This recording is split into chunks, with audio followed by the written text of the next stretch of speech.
Yeah. Yeah. Yes. Yes.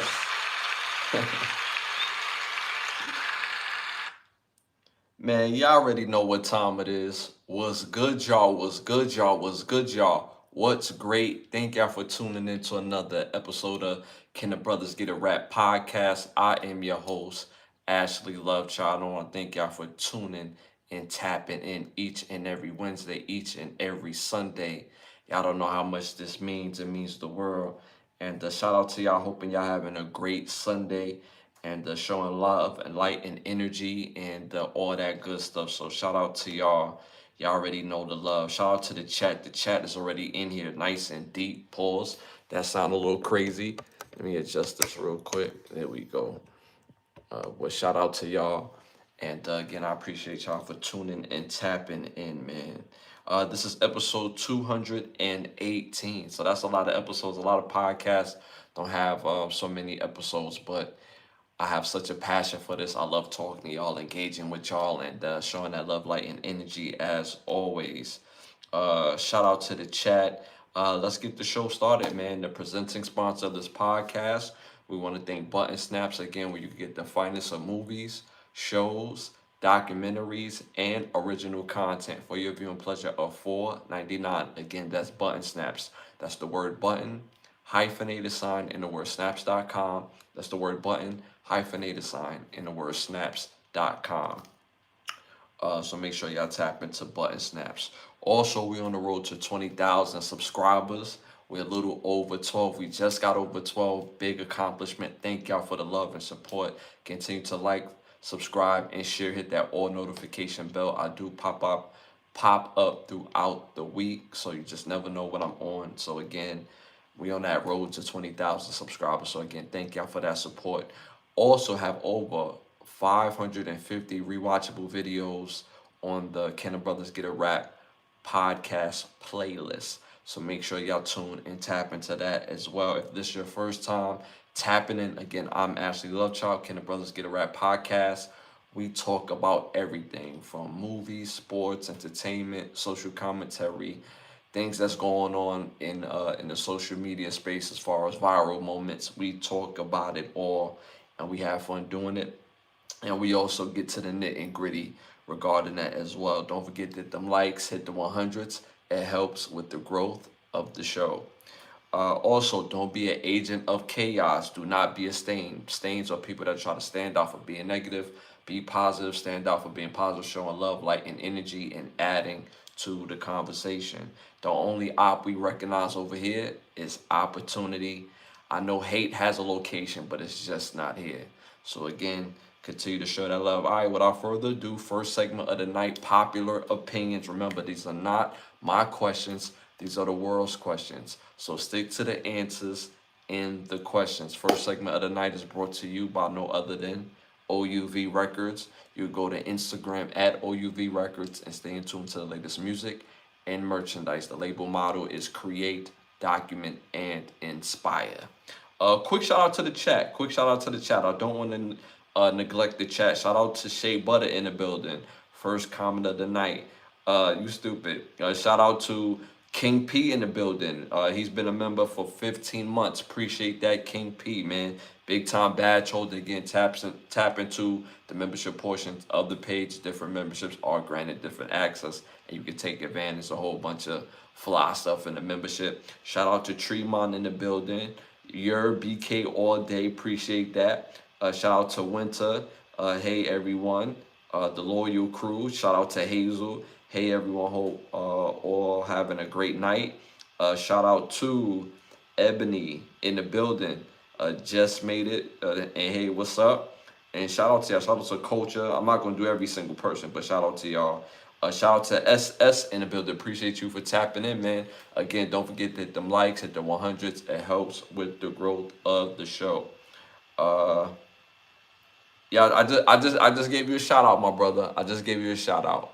Maybe the video, maybe maybe I'm faster than y'all. Maybe I'm faster than y'all, but shout out to you. Shout out to Riley Rich in the building. Shout out to Upcoming in the building. Appreciate you for tapping and hit them likes, hit the 100s. It helps with the growth of the show. All right, y'all. First, I shot you out, SS. Yeah, I shot you out, SS. He said, "What about me?" I shot you out, brother. I shot you out.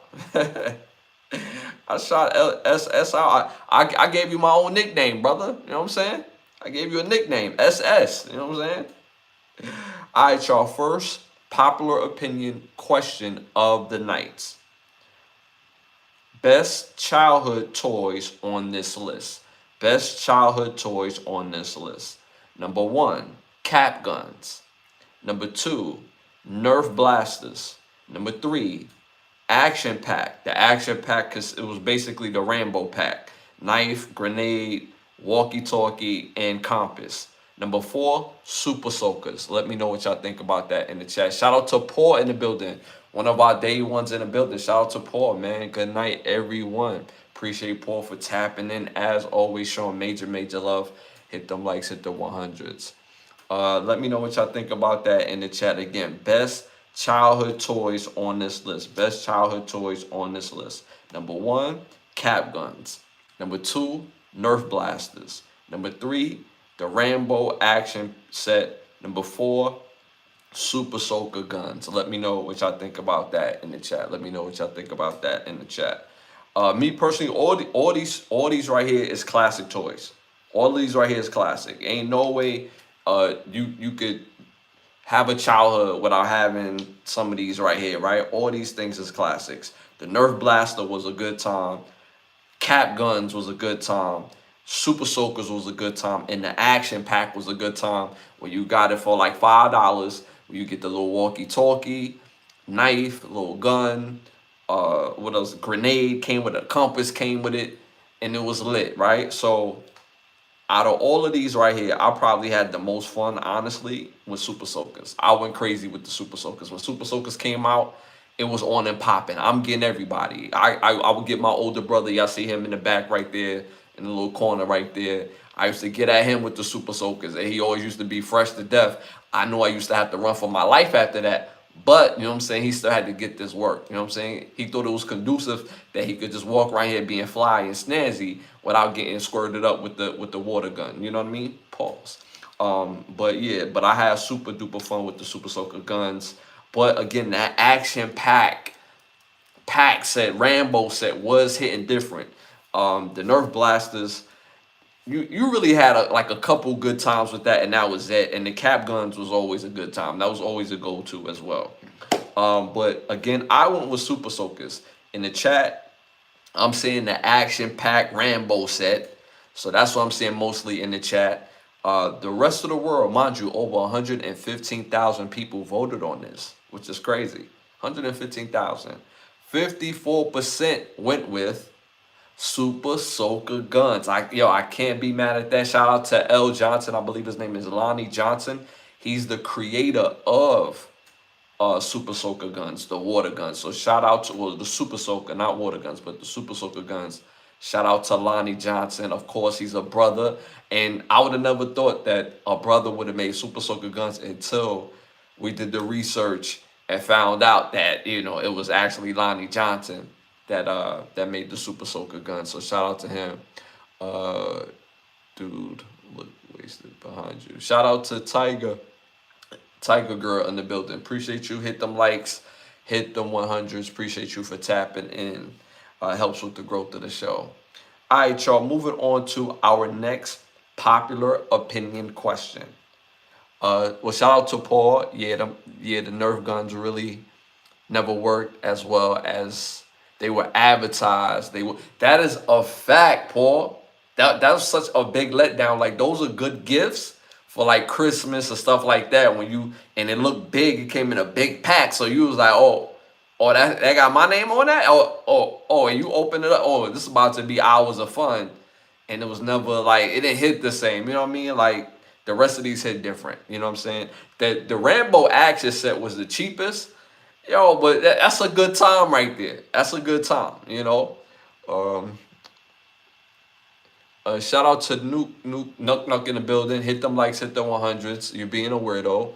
But again, if you're gonna be sincere and show major love, hit them likes, hit them 100s, and ask real questions. Don't be a weirdo. Don't ask stupid questions. That was stupid. Shout out to Miramar in the building. Appreciate you for tapping in. Shout out to Muslim man. Shout out to you again. Don't be weird, y'all. Don't be weird. Show love. I told y'all, do not be stains. Don't try to stand out for saying and doing something negative and just being weird, right?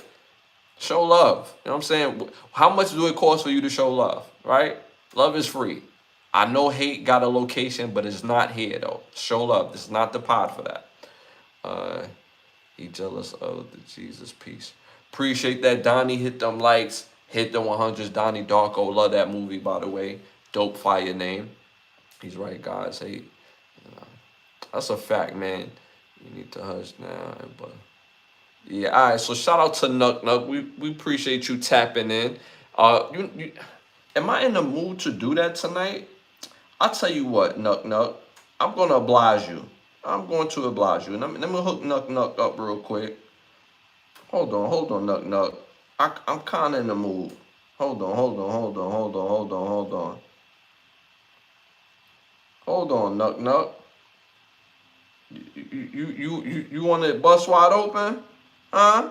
You want it bust wide open? Hold on. Let me get Nuck Nuck together. Yeah, we're gonna hook you up some tickets. Yeah, we're gonna hook you up some tickets.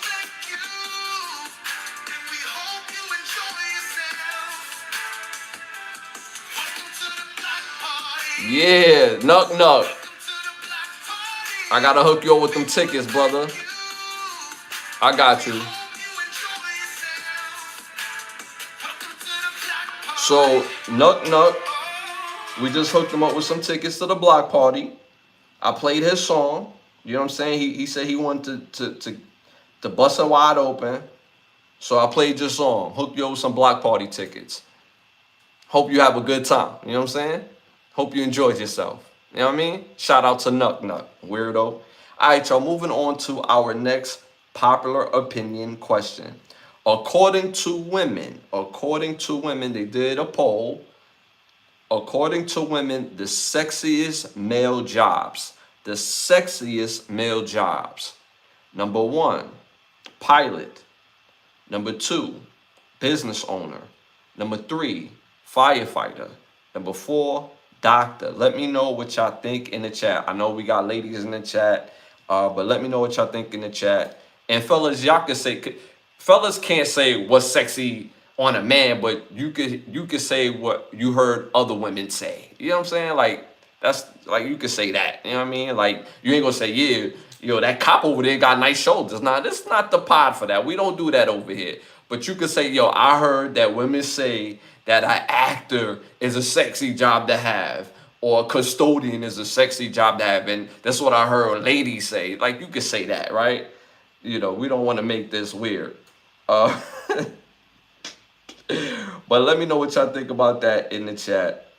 Again, according to women, the women's polls, sexiest male jobs, again, number 1, pilot. Number 2, business owner. Number 3, firefighter. Number 4, doctor. Let me know what y'all think in the chat. I've heard women all my life speak on doctors. I've heard that all my life. All my life, I heard the ladies speak on doctors, whether it was the women in my family, whether if I was in the doctor's office and somebody else is like, "Oh, that doctor nice" or whatever. I've always heard doctors being complimented. Now, me personally, I've always complimented them female nurses. I mean, I don't. It seemed like no matter what type of body, like some of them ladies have, when they put on that nurse's outfit, it'd be like, yo, do that thing got like a, you know, is there a room? Well, obviously there's rooms in the hospital, but them scrubs be making a woman's body look like, oh my God. That's just me personally. But I've heard women speak on male doctors. So I'm going to say that. And again, you can say that as well too. Because we're not saying, oh, brother's nice with shoulders. Nah, we're not doing that. That's weird. Shout out to Ebony. She said 4, so she said doctors. Paul, firefighters. Shout out to you, Gary. Appreciate you. Hit them likes, hit the 100. My dude Biggs in the building. One of my brothers, day one brothers. Appreciate you for tapping in. Paul, something about how they uniforms, something about their uniforms. Okay, okay. Uh, the suspenders. Shout out to Derek in the building. Appreciate you tapping in. Them nurses do look cold. And I'm trying to tell you, bro. I'm trying to tell you, like, I had an ex that used to work in the medical field. You know what I'm saying? And she had a nice body off rip. You know what I mean? And so when she put it on, I'll be like, all right, with a like, wear the scruffy one. You know what I'm saying? Don't wear the hot, fresh out the press joint. You know what I'm saying? Rock the scruffy one. Yeah, you feel me? But then her homegirls, who bodies wasn't really all that, but when they put it on, it was like, I ain't gonna hold you. Like, your homie, she got the bubble. Like, I didn't know she had the biscuit like that. Damn. So the female nurses for me is like, eh.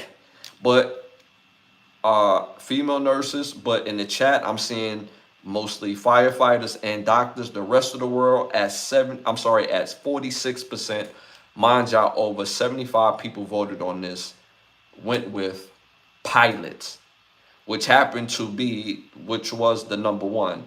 Number one was pilot. Number two was business owner. Number three was firefighter. Number four was doctor. And again, this is according to the women polls.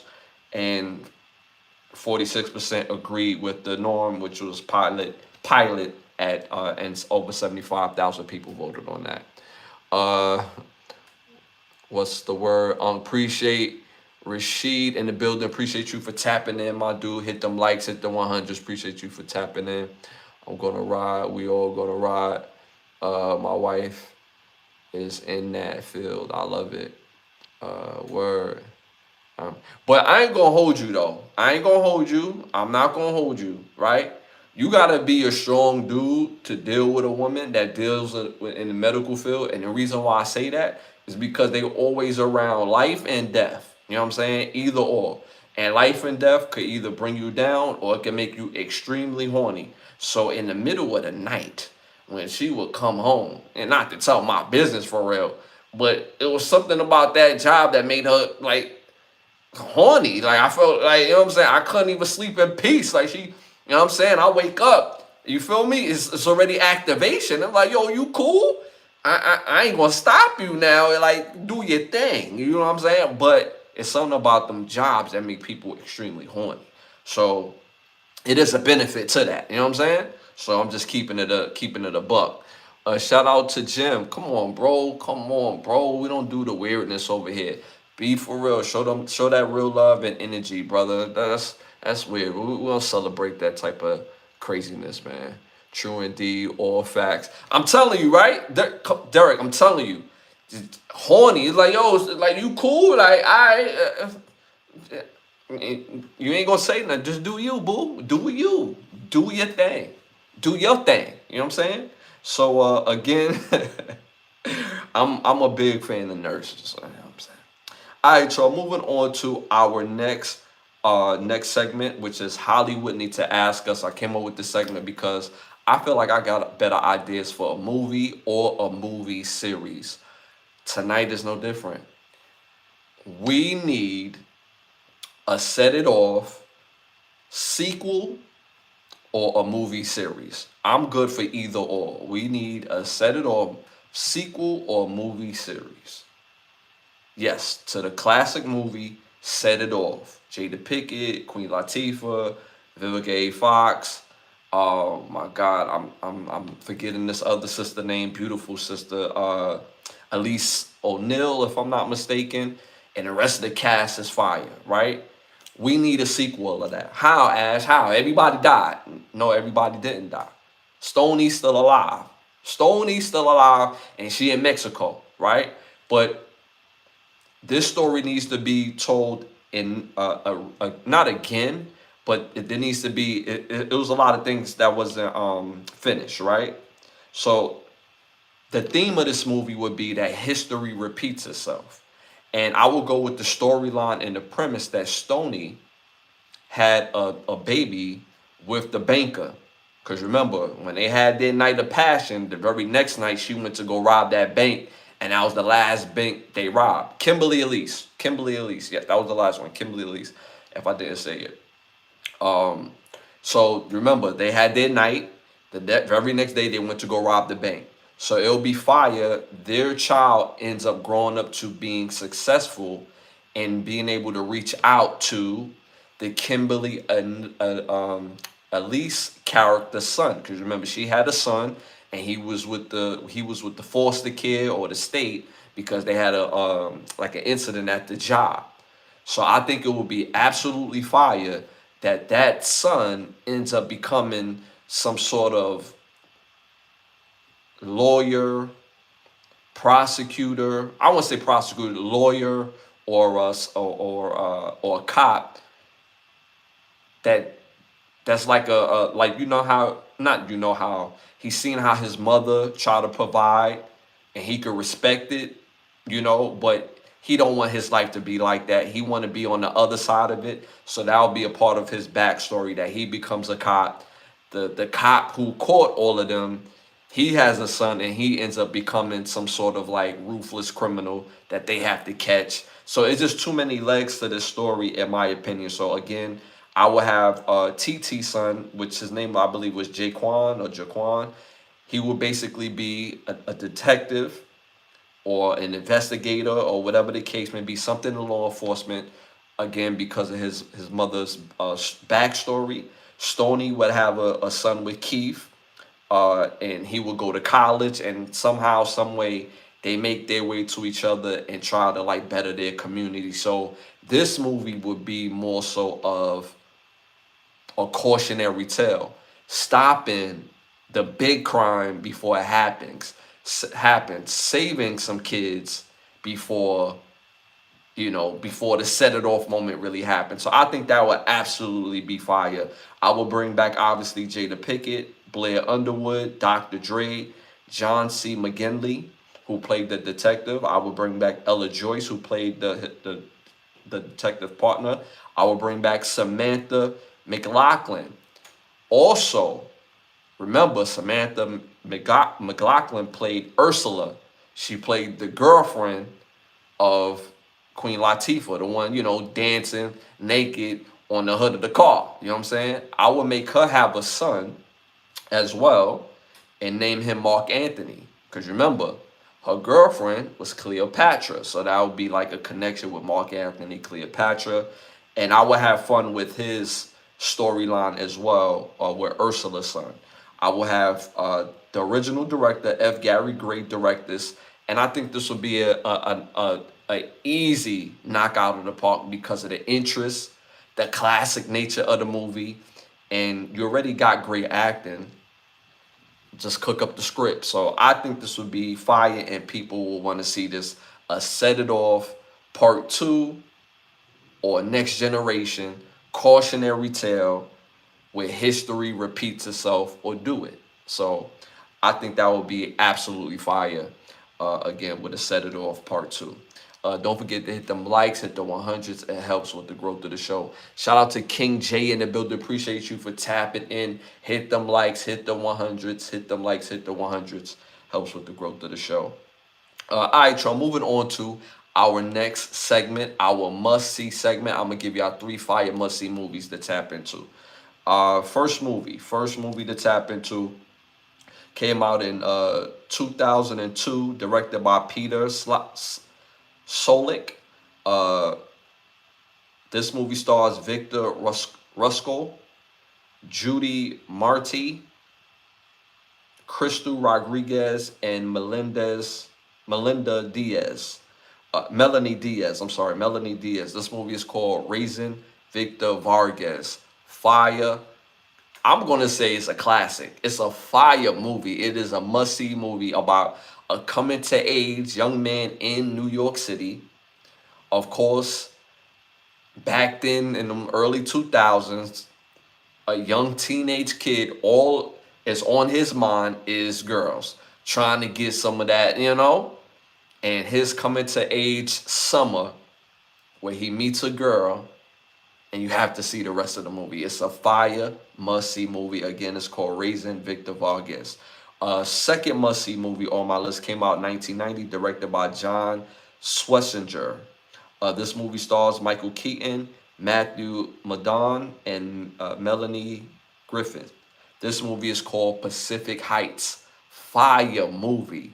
This movie is about a new tenant that moves into the house and just drives people to watch this movie. I won't ruin this movie for you, so make sure y'all tap into this movie. I won't spoil it. Again, make sure y'all tap it to see Pacific Heights.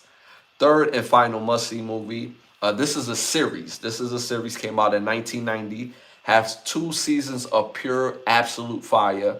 And because of the ilk of Welcome to Derry, tapping to see Freddy's Nightmares. I know people know the movies, but yes, this was also a series and also played by the original and the real Freddy Krueger. Robert Englund also plays in this. Jill Whitlow, Sandra Berman, Tracy Walker, and Janet Tracy Kessler. Fire must-see series. Make sure y'all tap into this. You can find all these movies either on Button Snaps, YouTube, Tubi. You can find them, and these are fire movies to tap into. So make sure y'all tap in. Shout out to Keegan in the building. Appreciate you for tapping in. Hit them likes. Hit the 100, Joe. For real, ain't got no knowledge. Shout out to you. Hit them likes. Hit them 100s. Appreciate you for tapping in. Again, do not be a stain. Don't try to stand out for being negative. Show love, light, and energy. That's the best way to stand out. All right, y'all. Moving on to our next one. Y'all know I'm going to give y'all a profile artist to put these 3 songs on your playlist by this profile artist. Tonight, I'm going with a legend, R&B legend. And I know y'all don't know these songs. Some of y'all don't know these songs. But I'm going to remind y'all of these songs. Put these 3 songs on your playlist. Number 1, by Mary J. Blige. Number 1, Be Happy. Number 2, You Bring Me Joy. Number 3, Mary Jane, All Night Long. I know some people may have heard some of the titles, but if y'all go back and listen to these records, these are different type of records. Mary J. Blige, I still believe she can't be trifled with in a versus with any other female artist. They will get smoked, in my opinion. In my opinion. So put these 3 songs on your playlist. Again, these songs are cheat codes, by the way. Again, by Mary J. Blige. Number 1, Be Happy. Number 2, You Bring Me Joy. Number 3, Mary Jane, All Night Long. Fire must-have songs on your playlist by Mary J. Blige. This should be in your playlist, period. Whether you're a hip hop dude, R&B dude, this should be in your playlist. In your playlist. So I don't know. Go put this on your playlist. Go listen to this fire must-have songs on your playlist. Shout out to Maria in the building. Shout out to Maria. Hey, sir, how are you doing today? Appreciate just got done playing spades. Okay, doing your thing. Okay, keep doing your thing. Maria in the building. Shout out to Simply. Tell them, man, I'm trying to tell, that's good old amazing music right there. Be Happy is amazing. That's amazing. That's timeless music. I love timeless music. Man. People complain about today's music, but we got a lot of fire music out. You just got to go find it. We don't rely on gatekeepers to find our music. But Mary J. Blige came out at a time where there was gatekeepers. But this music was fire, though. This is top tier. So make sure y'all go tap into that music. Shout out to Simply for that. Hit them likes, hit the 100s. You Bring Me Joy, Anita Baker. That's another fire one by Anita Baker as well. That Anita Baker is one of my favorites as well. That's your word. Shout out to Tyra. Appreciate Tyra. That's my word. It's a fire song. I love Anita Baker and Sade. I'll bump Anita Baker all day if I go a whole day just listening to Anita Baker. Me personally, I love great music. Some people, it's weird like that where they only listen to music from their from this era or their own era. I love music from all eras. If the music is fire, sign me up. Sign me up. And I'm not like location based neither. Like I'm from Brooklyn, New York, and of course, all our music is fire. But I enjoy Cali music. I enjoy South music, music from the South. Artists from Atlanta. I enjoy music from Memphis. I enjoy the music from Detroit. I enjoy music, period, and of any era. I love disco. I love doo-wop. I love all that shit. You know what I'm saying? Or the pop, hip, R&B from the 80s, 90s R&B. I love all that shit. I'm like, come on, like great music is timeless. Me personally, that's how I feel. Great music is timeless. Don't forget that them likes, hit the 100, y'all. It helps with the growth of the show. And we on the road to 20,000 subscribers. We just got over 12,000 subscribers. So again, hit them likes, hit the 100s, and hit that follow button. All right, y'all. Moving on to our next segment. Send them to turkey or nah. Send them to turkey or nah. You already know the rules of this. When people say and do some crazy shit, we send them to Turkey. It became an inside joke in the show because Turkey got the craziest laws in the world or something. So we send people to Turkey. So y'all know the rules. Type in T to send them to Turkey. Type in N not to send them to Turkey. Straight like that. First one of the night. iHeartRadio executives says the company in itself won't play AI music or use AI generated personalities in their staff. Let me know what y'all think about that in the chat. Let me know what y'all think about that in the chat. Again, iHeartRadio executive says company won't play AI music or use AI generated personalities on their staff or in their staff. So let me know what y'all think about that in the chat. Let me know what y'all think about that in the chat. Yeah, so me personally, when I look at this, all in itself, this sounds real good. This sounds real good. This sounds like to me that they have a vested interest in investing in real artists, in live artists. There's still a vested interest in saving the culture of music. But let's be real. The reason, a big reason why the music business is in the position that is in today is because people that are investing into the music have no real connection in the music business. These are tech companies coming in and they're looking at music only and solely as a business and the use of it. And because there's more artists than we've ever had ever in time period, and there's no gatekeepers, there's a lot of music, and we're as listeners is we don't sit with music for a long period of time. I'm not gonna lie, when I was growing up, I sat with albums for like damn near almost 2 years. And I was cool with that. And they was my bops, they was my jams. And at the end of the day, we had enough artists to always, this was like always in rotation, right? So I was used to that motto. Now that we have internet, there's a good and a bad to that. So now it became oversaturated with all types of music. But let's be real, great music sit with you, right? But the average listener, they feel like they could judge music within 30 seconds. You can't judge music within 30 seconds.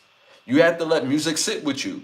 Simple and plain. You can tell if something is like super terrible immediately, but you got to give things a chance. Back then, we had no choice to give things a chance because we didn't control what was on the radio like that. They used to tell us basically what they thought was hot, and because we heard it 100 times, it became hot. So with this in itself, this is a step in the right direction where iHeartRadio has a vested interest in real artists. But my thing with iHeartRadio, okay, that sound good. That sound good. But when is the last time the radio broke artists? When was the last time? When was the last time that it became a radio station's, I don't want to say obligation, but it's kind of an obligation because that what made the original radio the radio. Like we at least felt like the radio used to break artists we never heard of. So what happened to that? Now you gotta, have this motion on the internet over here, that motion on the internet over here. You gotta be on tour to get radio spins. You have to go see this person to get radio spins. So it makes you wonder. It's like, okay, y'all not gonna put a vested interest in AI music, cool, but what are y'all gonna do for real artists that's gonna give you fire music? Because all artists don't play on the same playing field. But if talent is supposed to be the driving force, then shouldn't talent be a playing field all by itself, where music is that good, where the talent and the people can judge it? So iHeartRadio, good initiative. I can jack that initiative. But let's be real, most artists don't even know how to get their music on the radio. There's a lot of great music around, period, that again, the radio stations used to break artists. DJs used to break artists. DJs don't do that no more unless it's payola. Let's keep it all the way a buck. Now, if you're an artist out there, you will never hear a radio station tell you, give us your music and if you give us your music and you pay us, we will play your music. You will never hear a radio station say that to you because it's illegal. Payola is illegal. Now, there are other radio stations that you could strike a relationship with a DJ and be like, yo, if you mess with me, I'm going to mess with you. So if you pay me this amount of money, I'm going to play this song till the wheels fall off. I don't care what they tell me to play. I'm going to play this. Some DJs get down like that. And this is in selective markets. And it becomes a business choice. Like, all right, if I pay him this amount of money, what is it going to do to my music business? Okay, now the people on the radio is hearing this. Now, how in turn is it going to benefit my music business? How does it affect my not just my spins, but also my back end money when it comes to distribution and when it comes to the other back end money that I could get on my streaming on the streaming platforms. So sounds good. But the real part is helping artists to get to break themselves. Because again, if music is based on talent and not money, then I get where I'm going with this. We're not going to always get the best product. And it's going to be that velvet rope still hanging up. And you're going to get a lot of great artists left behind because of the lack of resources. So it just used to be a period of time where the radio station became a resource, where the radio station say, yo, we're going to play this music because it's hot. And then in turn, that artist go on and do great things. And then when that artist come back and do, interviews and all that, that all works itself out. But, that all works itself out in, coming back. So it's like, I don't understand that. And then now when radio stations even do shows, events, what's the word I'm looking for? When radio station do what they do that every year, like their galas and all this stuff, and be like, yo, hey the artists that we help break, hey, yo, we'd love for you to come do this show. Can you do us a favor and just perform for free for us? They would do that. So sounds good, but the realness of it is helping to break some of these artists as well. Shout out to Paul. I like the robots bits over the ready-made humans. So y'all not sending this to Turkey. I'm saying no Turkey. Can you elaborate? I think I did. Shout out to EXO in the building. Appreciate you. By the way, hit them likes at the 100. Society in general has a short attention span. Radio isn't the main platform anymore. Correct. And again, radio is a form of gatekeeping, but it's still necessary. If radio wasn't necessary, it would be obsolete. So it's always necessary. Ashley in chat. Oh, we got Tom in the building. Appreciate Tom for tapping in. Hit them likes. Hit the 100s. Shout out to Hawk in the building. Hit them likes, hit the 100s. Ashley, people are rooting for the Kansas City Chiefs to self destruct. They have to win out. My brother, no more losses. Aren't you a Kansas City family? Yeah, that's a fact. You see the hat in the back. Yeah, I already see. We, yeah. I don't. Yeah, I'm gonna bring that up later. Why do the Raiders suck? Shout out to Mr. Warhammer. Appreciate you for tapping and hit them likes, hit the 100s. You're full of. He's independent artist. He's selling albums on top of Billboard. Play some music. Mr. Warhammer. I'm full of BS. Look at Tom. Look at Tom McDonald. He's an independent artist. He's selling albums on top of the Billboard. So I'm full of BS because I said what I said? No. No. No. See, you only making my point for what I said in a prior show. A lot of artists don't know how to get on the radio. So don't respond to something that I didn't say. Respond to something that I did say. Have a disagreement to something that I did say. I don't even know who Tom McDonald is. So at the end of the day, sir, I'm completely on point on what I'm saying, where the radio stations, it sound good that they won't invest into AI music like how everybody else does. But if they really give an artist a chance, it would make it more talent based. And in the music industry, it's not based on talent. It's based on your resources, which you made my point. You don't need a label. You just need to be independent to be on the top Billboard charts. Look it up. Sir, I can be on the top Billboard charts. I can because I know how to. Most artists, again, what I said was most artists don't even know how to. They don't even know where to go to register for that. So again, speak on something that I said. Don't speak on something that I didn't say. I'm an independent artist as well, and I do well for myself as well. So at the end of the day, I know the tools in the trade because I had to do it on my own. So not only do I know what I'm talking about, I can write the book on this easily.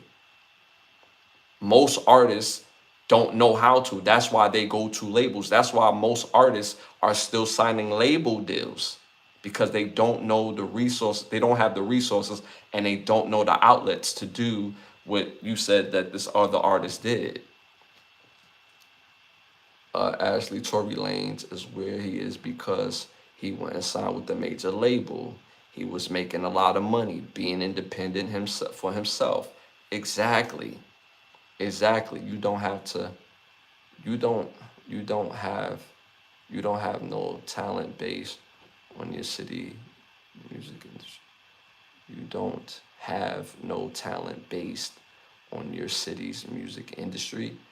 You got to make that statement make sense. That makes sense to you. That don't make sense. Music in itself. Let's be clear.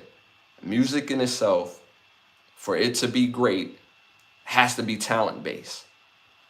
The reason why music was great in the 80s and 90s, the people that they push at least had talent. But they was picked, they was chose. And those resources had to be negotiated, and certain negotiations took other negotiations, if you get what I'm talking about. But at the end of the day, in the music business, when you talk about, see, you're just talking about music, so that lets me know you're really not in tune. The whole purpose of this in itself is that iHeartRadio said they won't invest in AI music. So you're talking out of turn. And if they're not going to invest in AI radio, then they should also invest into artists. Saying they're not going to invest in AI radio is not end all be all. Because what's the purpose of not investing in AI radio if you're not going to invest into the artist? Uh, Shout out to Big in the building. Pause. Appreciate you for tapping in. You old and we still ain't heard you. Time to call a day on. Yeah, nah, you in here capping. But shout out to you though. Hit them likes, hit the 100s. If I'm not who you think I am, then you wouldn't be here. So shout out to you. Um, Tom McDonald is top Billboard chart artist. Look it up. I didn't say he wasn't. I've never heard of him, and that's not negating his accomplishments. I mean his accomplishments. So like you're defending something that I didn't say. Don't be weird. I go to bed with. All right, shout out to Matt. You being weird. That's not that type of pod, man. This is love, light, and energy over here. Don't be weird. Actually, a lot of talented people who had 360 deals like TLC and other weather record labels was pimping and working these artists on 360 deals, like Millie. Okay, Mr. Wartime, like Millie Vanilli, CNC Factory back in the days, were lip syncing. Some of y'all still not understanding what this whole thing is about. It's about iHeartRadio. It's about iHeartRadio. iHeartRadio said they won't dabble in AI music and AI artists and AI personalities because they want to keep the integrity of the music business. Why do that matter? Because they want to hear from real artists. And if they want to hear from real artists, they have to give real artists a platform to really be introduced. That's how a lot of our greats from our 80s and 90s had to do it. Simple and plain. There's a platform. It's no more end all be all because we have the internet. I feel like I'm saying the same thing twice and you hearing one thing and you just running with what you like. You just hear it and you're not letting it sit with you. You know what I'm saying? Let it sit with you. Let it sit with you. Milli Vanilli had no talent, but they had the look. And we're not talking about them. We're talking about being independent is the way to go. Yeah, but being independent is really not the vocal, and that's what Mr. Warhammer was talking about. Being independent is not the argument. Should you be independent or you should be on a major label? I'm a big proponent of being independent. I turned down two major deals when I first started in music, and when I did that as a independent artist, that wasn't like, yo, you did that? Like, bro, like you turned down this amount of money, you did what? That wasn't a cool thing to do. You was considered a struggling artist if you did that back in the time that I came out. So the argument is not about being independent or being with a major label. This is about radio, not investing into AI music. That sounds good. That's cool. But what's going to be the effect of y'all not tuning in or investing into AI music? If you're not going to invest in the AI music as the radio station, then you need to give artists a real opportunity to shine. What's the purpose of keeping the integrity of the radio from AI music if you're not going to give real artists, a place to shine? It's that simple. In the 80s and 90s, it was thus and so. Simple and plain. Some of the points that y'all making is some of the things that I've said on previous shows. I'm all about independence, having your own independent label. But if you don't know what the hell you're doing, then you need to sign to a team that knows what they're doing, whether it's an independent label or whether it's a major label that gives you a deal that's critiqued towards you. Simple and plain. And it's called the art of doing business. Shout out to Lucien. Stop begging for likes and get a job. Well, shout out to you. Hit them likes, hit the 100s. This is my pod. If you don't like me asking for my listeners to shoot them likes and hit them 100 because it helps with the growth of the show, and the show has been growing, and I just went over 12,000 subscribers, and I'm not gonna gloat on what I do on and off camera, but you sound like a loser. You sound like a loser. Like you telling me to stop doing something, and that's not what I'm even doing. But you can't get 16 people to do anything for you at any time. That's hater energy. You over here like just like yo fellas. You ever be at a party and all the ladies at the party talking about you in a positive way, like damn, you see his fit, damn, he smell good, and it'd be that one dude that be like, he don't smell that good, dude. You was smelling me, like what you doing? That's this dude right here. That's this dude right here. That's you right there, bro. You smelling me? He don't smell that good. Ah, get out of here, weirdo. Shout out to Tom. I agree with you, Ashley. AI music is like these robot things are changing, but I'm with you, my brother. Mr. Warhammer, you've been talking for like 20 minutes, and the dude in the background still haven't moved. Is he okay? I thought you was being serious for a second. I was respecting you enough to take your comments serious and have a serious conversation. So now I see you're a weirdo. So I'm gonna hook you up. I'm gonna hook you up. No time for the weirdos. I'm not playing no games with none of the weirdos. I thought he was being serious about the conversation. Damn, damn. It was crazy. He probably at home sitting in his parents' room, don't have no control over nothing in his life, and it's the only way he could try to get that off. Damn, that's crazy. And in the real life, he wouldn't even move like that in real life, which is crazy. Pause at the same time. A dude should never be smelling another dude. Wait a minute. Double pause said the turkey. Yo, shout out to Tom. Yo, shout out to Tom, man. Shout out to Michelle and the build. Appreciate you for tapping in. Hit them likes, hit them 100s. It helps with the growth of the show. Yo, that's funny, but that's crazy, right? Like that's like that type of energy. Like you somewhere, you minding your business, you just trying to put your best foot forward. The girlies is feeling you, and there's that one dude like you smelling all good, and the girl tell another girl like, "Yo, he's smelling good," and he be like, "He don't smell that good." Whoa, whoa, whoa, whoa, whoa! So you took a sniff? Like that's crazy, crazy work, crazy work. All right, y'all, moving on. Send them to Turkey or nah. Next one. Rapper JT calls out low energy from the OG crowd during a Young Jeezy show. She says before leaving the stage, exiting, that she's done performing. She's done performing for the OGs. Let me know what y'all think in the chat. Are we sending her to Turkey or nah? Are we sending her to Turkey or nah? Again, the rapper JT was at a well, she performed at the the Jeezy concert or Jeezy show, and again, it was an older crowd.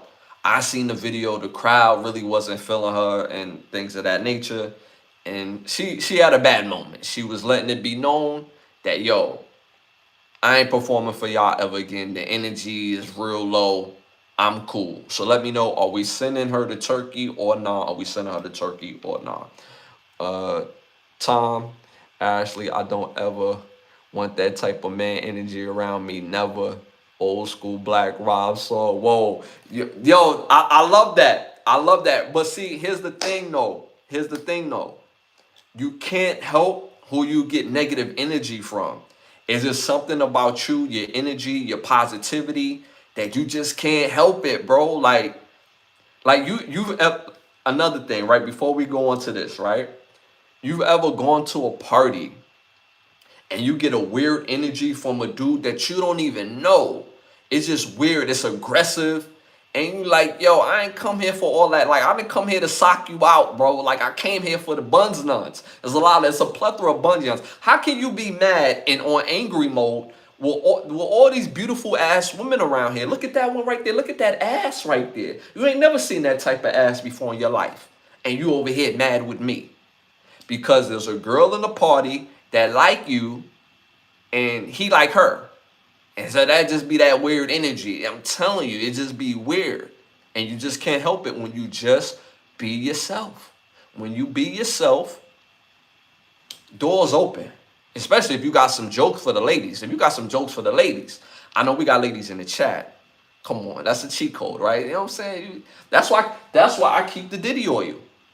That's why I keep the Diddy on you. If you pull out the Diddy on you to take that edition, the ladies start busting out laughing. Oh, you mad funny. Oh, what? Oh, all right. You know what I'm saying? And then, you know what I'm saying? Bless. You know? So just have a good time. You know what I'm saying? And people, they can feel that energy and they just don't know what to do with it. Jealousy is real. I tell people all the time, hatred has a home, but it's just not gonna be over here. We don't do that over here. So, but that, I'm trying to tell you. So y'all not sending her to Turkey. Y'all not, Paul, you not sending her to Turkey? Really? I'm surprised you're not sending her to Turkey. Ebony, she could definitely go to Turkey. She has decent, but don't know how to perform. Probably decent music.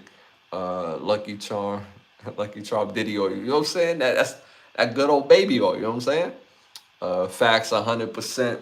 Yeah, I mean, at the end of the day, for JT, and I'm being sincere when I say this, for her to be an artist the way that she is, meaning that she's a what they will call like a mainstream artist or whatever, cool. Saying that, you're hurting your fan base. Even though your fan base, your core fan base is of a certain age, you just negated the possible fan in that audience. Just because there's a crowd of people and everybody's not showing that energy outwardly, there's somebody in the crowd to be like, yo, I like the music though. Like I mess with it. And when you say that, you basically lose that fan. It's like, oh damn, like it's a negative experience. You got to remember, when people get a chance to see you live, that's like that's like a representation for people to get to know if you real or not as an artist and as a performer. So at the end of the day, you have to do a better job in connecting with all audience, not just the younger crowd, not just the older crowd, but with all audience, because at some point all audience get older. And you have to find a better way to connect with a crowd. Now I'm gonna be honest with you. Sometimes when you do shows, they don't give you the same amount of love as you putting in on stage. But guess what? As an artist, that got nothing to do with you. That got nothing to do with you. Yes, do it affect the artist when the crowd is live and messing with you? Yes, it affects the artist in a positive way. Yes, everything feels like it's flowing. But the best time to really get your shit off is when an artist when the crowd is not outwardly showing that they fuck with you. When you got to work harder to bring bring that out of them even more. So don't be discouraged with that. Find it to be somewhat of a challenge, when you challenge yourself to be a better performer and find ways to connect with all audience, with all, because you're going to find fans in all. Now, some people may cop out and say, well, if I got 1 million fans with this group of people over here, then what's the purpose of me having a couple hundred more with a fan base that I don't really do this for anyway? Music is for all people. You don't know who it's going to touch. You got older, a lot of artists that I revere are way older than me. They were grown people, like, and I'm not dissing these artists. Like, growing up on my playlist as a kid, Biggie, Tupac, Jay-Z, R. Kelly, Mary J. Blige, Jodeci, all of these artists when I was a kid was grown ass adults. Adults had no business listening to the music, but it was fire. It was fire. I didn't understand what the hell what Wu-Tang was saying, but it felt good. I had no idea what they was talking about when they was breaking down the mathematics. It's like, yo, what are they talking about, bro? It sound fire, but I don't know what they talking about. But I still connected with that older artists. And oddly enough, who was listening to their music? You know, obviously my older brother. Y'all see a picture of him in the back. But my mom knew some of their music. My father knew some of their music. And my mom and my pops, you know what I'm saying? Shout out to them over here. They much older, you know what I'm saying? So you just never know. And having the art to connect with all audience is a talent. So don't sell yourself short. But I have to send you to Turkey for that statement because it's a cop-out and it's lazy. You just got to find a better way to connect with all audience. Shout out to the show. Don't get me bad, please. Shout out to Kid Frost, Diddy or not Diddy. Shout out to Allen, damn straight. You were born in the gangster era. I damn sure was, you know what I'm saying? Straight born in that era, you know what I'm saying? Even NWA, again, what the hell do I have in common with NWA? And I'm a Brooklyn kid, grew up in Brooklyn. I have a lot in common with NWA. So you just never know. But NWA, when I was a kid, I'm talking about like, this is like 7, 8 years old, probably like 6 maybe.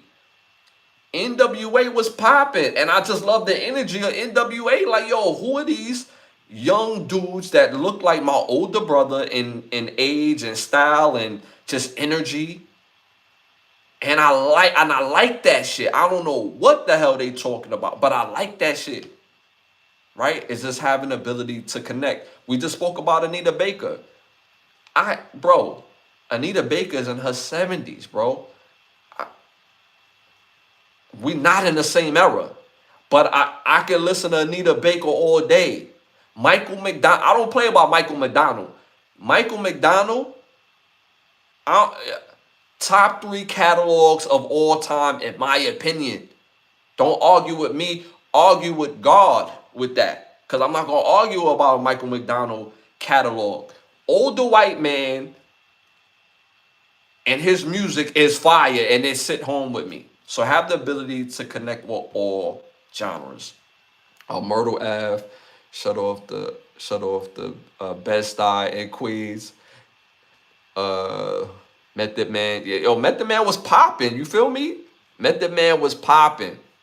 Method Man was popping. But again, all of these artists that I'm talking about was way older than I was as a kid. But I found a way to connect with them.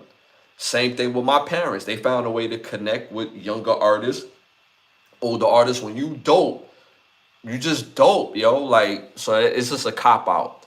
What about Eminem though? Eminem is very accomplished, very skilled, and as a rapper,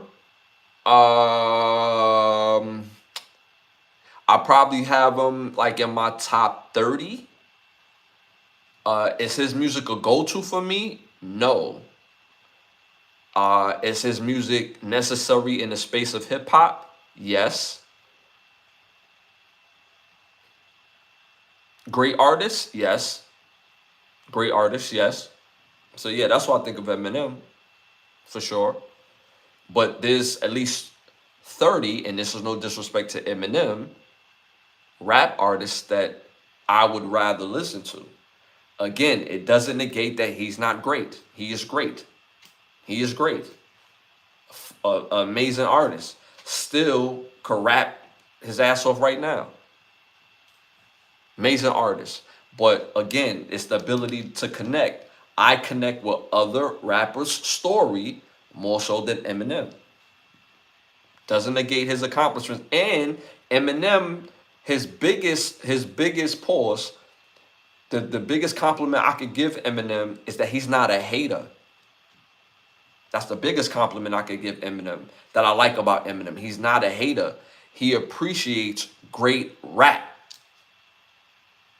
When he signed 50, he realized when he signed at 50 and heard that music and was like, yo, I don't need to do no more music for real. Ain't nothing for me to say for real. He said this. Mind you, 50 Cent was Eminem's artist. So that lets you know 50 Cent is not no hater. So shout out to Eminem. Shout out to Fat in the building. Hey man, been following you for a while. Appreciate that.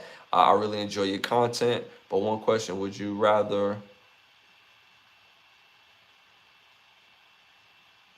I don't know if you're being serious, and I will hope you being serious, cause the question don't sound serious, brother. The question don't sound serious. I gotta be honest with you, so I'm on the fence with even answering that.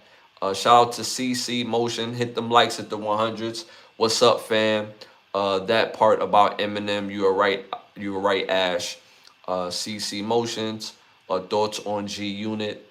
Yeah, G Unit is popping. They came out at a time where they capitalized off 50 Cent's motion, and G Unit could have been and should have been bigger. Pause. If there wasn't discord and weird energy within the group, you know, with Game and Blanks and all those other guys, but man, they was on a trajectory where they could have did even bigger things. But it is what it is. We live in reality. But G Unit was definitely a force to be reckoned with though. Shout out to G Unit.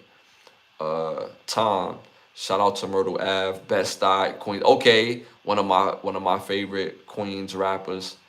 Thanks to Nas introducing me to AZ. AZ underrated, man. AZ underrated.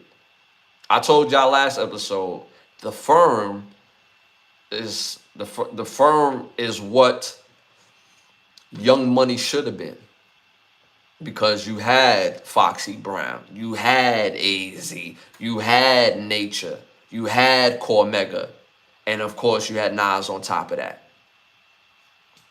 That should have been Young Money in the sense of skill, the real ability to rap, and being able to turn rap into great songs. AZ has that ability. Nas had that ability. Foxy Brown has that ability. Nature has that ability. So yeah, so for those who are not in tune to the firm, you know what I'm saying? A 2003 50 Cent and G Unit shook the world. That's a fact. That's a fact. Kendrick Lamar, great artist. Kendrick Lamar is a great artist. Shout out to Kendrick Lamar. He's a great artist, very accomplished. Doing his big one right now. Pause. Much success to him. But he's not my favorite artist. But again, I'm not a hater. You know what I'm saying? Like, I could show love without something being my cup of tea. The content of his music is definitely up my alley. In some aspects, in a lot of aspects, I should say, the content of his music, because it's a lot of social commentary. But he's not my go-to for that, if that makes sense. So, but shout out to Kendrick Lamar, dope artist. Like I said, I like all music, and I don't have an East Coast bias. If you fire, you fire. One of my favorite East Coast rappers is Richie Rich. His slang, his vibe, it's fire to me. It's fire. Shout out to Richie Rich. Fire songs. Fire. His catalog is fire, for those who don't know who Richie Rich is. So I don't have an East Coast bias. I have a bias for fire music and lyricism, for sure. And to me, Richie Rich is a lyricist, but he doesn't do it in the style where it's like traditional. You know what I'm saying? And I like that. It's him. And it makes it work even more for me. You know what I'm saying? If I had a song with Richie Rich, it will go crazy, because I know he will body it, and I'm gonna smoke it. You know what I'm saying? It's gonna get crazy. It's gonna be spooky hours. Trump hat, really. Shout out to Adam. Hit them likes at the 100s. Tom, J. Cole is fire. Yeah, J. Cole's one of my favorites. J. Cole's one of my favorites. Forever. One of my favorites. Is it true Foxy Brown almost married rapper Corrupt? That's very true. That's very true. They was they was engaged. That's very true. That's very true. That's very true. Allegedly, she was doing some things on the side. Allegedly. and we've heard it in the song by DMX. Where if you never heard a song called "Party Up," one of those lines was directed at Corrupt, talking about Foxy Brown. That's the backstory of what the industry is said. Big Sean is fire. Bangs with Big Sean. Bangs with Big Sean. What do you think of new rappers and their rap style? What up? Shout out to Brands in the building. Hit them likes, hit the 100s. I lost respect for J. Cole. He didn't. He can't battle MC Kendrick Lamar. Yawn. Want to battle. Disagree with that. Disagree with that. The reason why I disagree with that, I believe, in my humble opinion, J. Cole seen the writing on the wall as far as where that battle was going. It was about to be a whole lot of mudslinging, and it would be super corny because y'all was just on a song together, and now y'all dissing each other, and now y'all gonna do all this mudslinging. I think he just simply bought out of that energy. Lyrically, come on now, come on now. Lyrically, we not going to sit here and do that. I don't want to diss no great artist to another great artist to prove my point, but we not going to say J. Cole ain't one of the coldest to ever do it. We not going to do that. We not going to do that. What do you think about new art rappers and their rap style? I love it. I love it. We got a lot of dope new artists and rappers, but you have to find it. You have to find it. I said it earlier when I spoke about the other part where we can't rely on gatekeepers because guess what? There's not a lot of gatekeepers anymore. We don't rely on music videos to find our music. We don't rely on the radio to find our music. We don't rely on music magazines to find our music. We don't rely on none of that stuff. So at the end of the day, you have to go find it. And there's a lot of dope rappers out right now. Me included, if you haven't listened to my music before. But yeah, it's a lot of fire rappers. And then also, you gotta let rappers sit and develop their style. You gotta let them do that. Because that's what made the 90s so great. All the rappers didn't rap the same. Everybody had a different style, and that shit mattered. Jay-Z sound different from DMX sound. DMX sound different from Kool G Rap sound. Kool G Rap sounds different from Bone Thugs and Harmony. Bone Thugs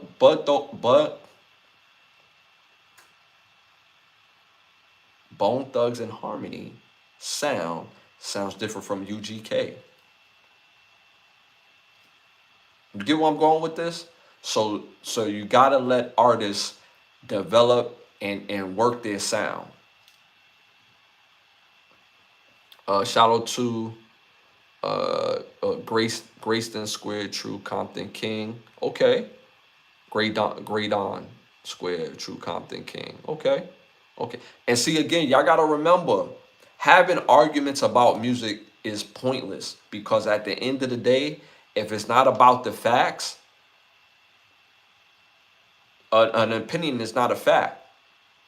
Music in itself is what it do to you. So every artist has different type of energy towards you. Simple and plain. It's preference based. J. Cole, what's on his grown man shit? It wasn't worth the friendship. And I respect J. Cole for that. That's a fact. Me too. I when I seen that, I respect it. But if we're talking about a battle, J. Cole and Drake and Kendrick, and that's what I don't want to say the rest because I don't want to disrespect great artists to another great artist to make my point. But when you talk about lyricism and skill and not just saying something hot and not just saying something that flow, J. Cole's that's a lot of soul food right there. It's gonna stick on your body. That's Thanksgiving dinner right there. You comparing Thanksgiving dinner to Chinese food, respectfully. to two slices of pizza, respectfully, lyrically, respectfully. You know what I'm saying? Uh, while listening to us, we upbring test scores great on score. Uh, Curtis Eminem great on square is too intelligent for these dumb rappers. But see, don't be mistaken with that. Don't be mistaken. But you didn't say this, but I don't, because you like this artist that you're talking about. He's not the only artist that raps intelligently. A lot of intelligent rappers, they don't get a lot of pub because people are lazy and rely on gatekeepers to give them great music. I know that's not what you said, but I'm just putting that out there because I wouldn't want anybody to read that comment and think that was the tone. You see what I'm saying? So yes, the Eminem is mine too. Eminem, the sellout. Yeah, so Eminem is a legend in his own and on the top. It, again, having this argument about which rap artist for real is the best is pointless because it's preference based. It's pointless. It's preference based. I had a whole dude look me in my face and he said it with his chest that Young Dolph was his favorite rapper. And me personally, I'm okay with that. I'm okay with that.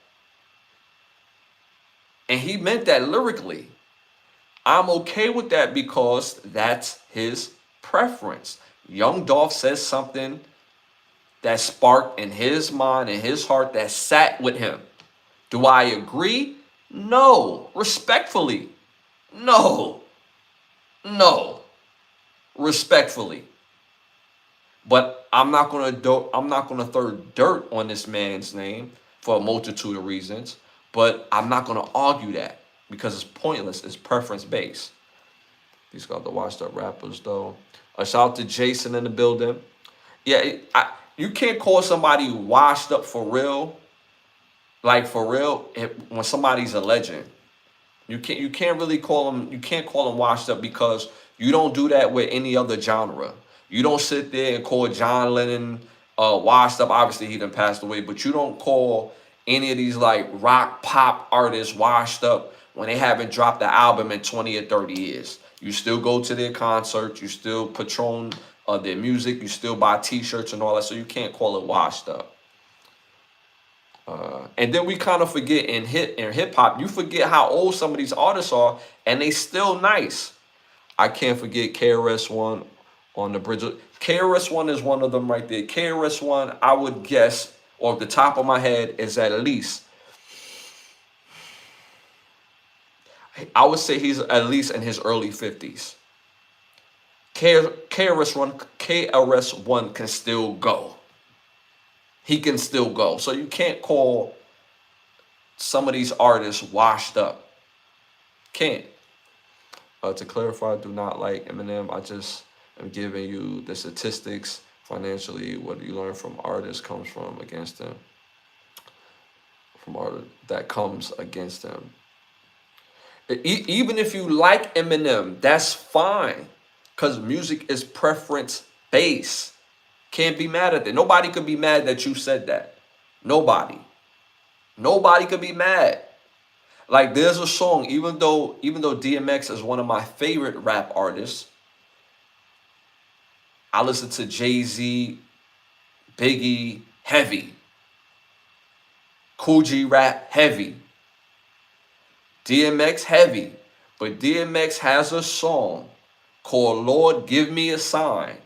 If I'm working out or if I feel like I need to evoke an emotion that needs to take me to a place where I need to excel in something, that song in itself does something to my mental and my physical being.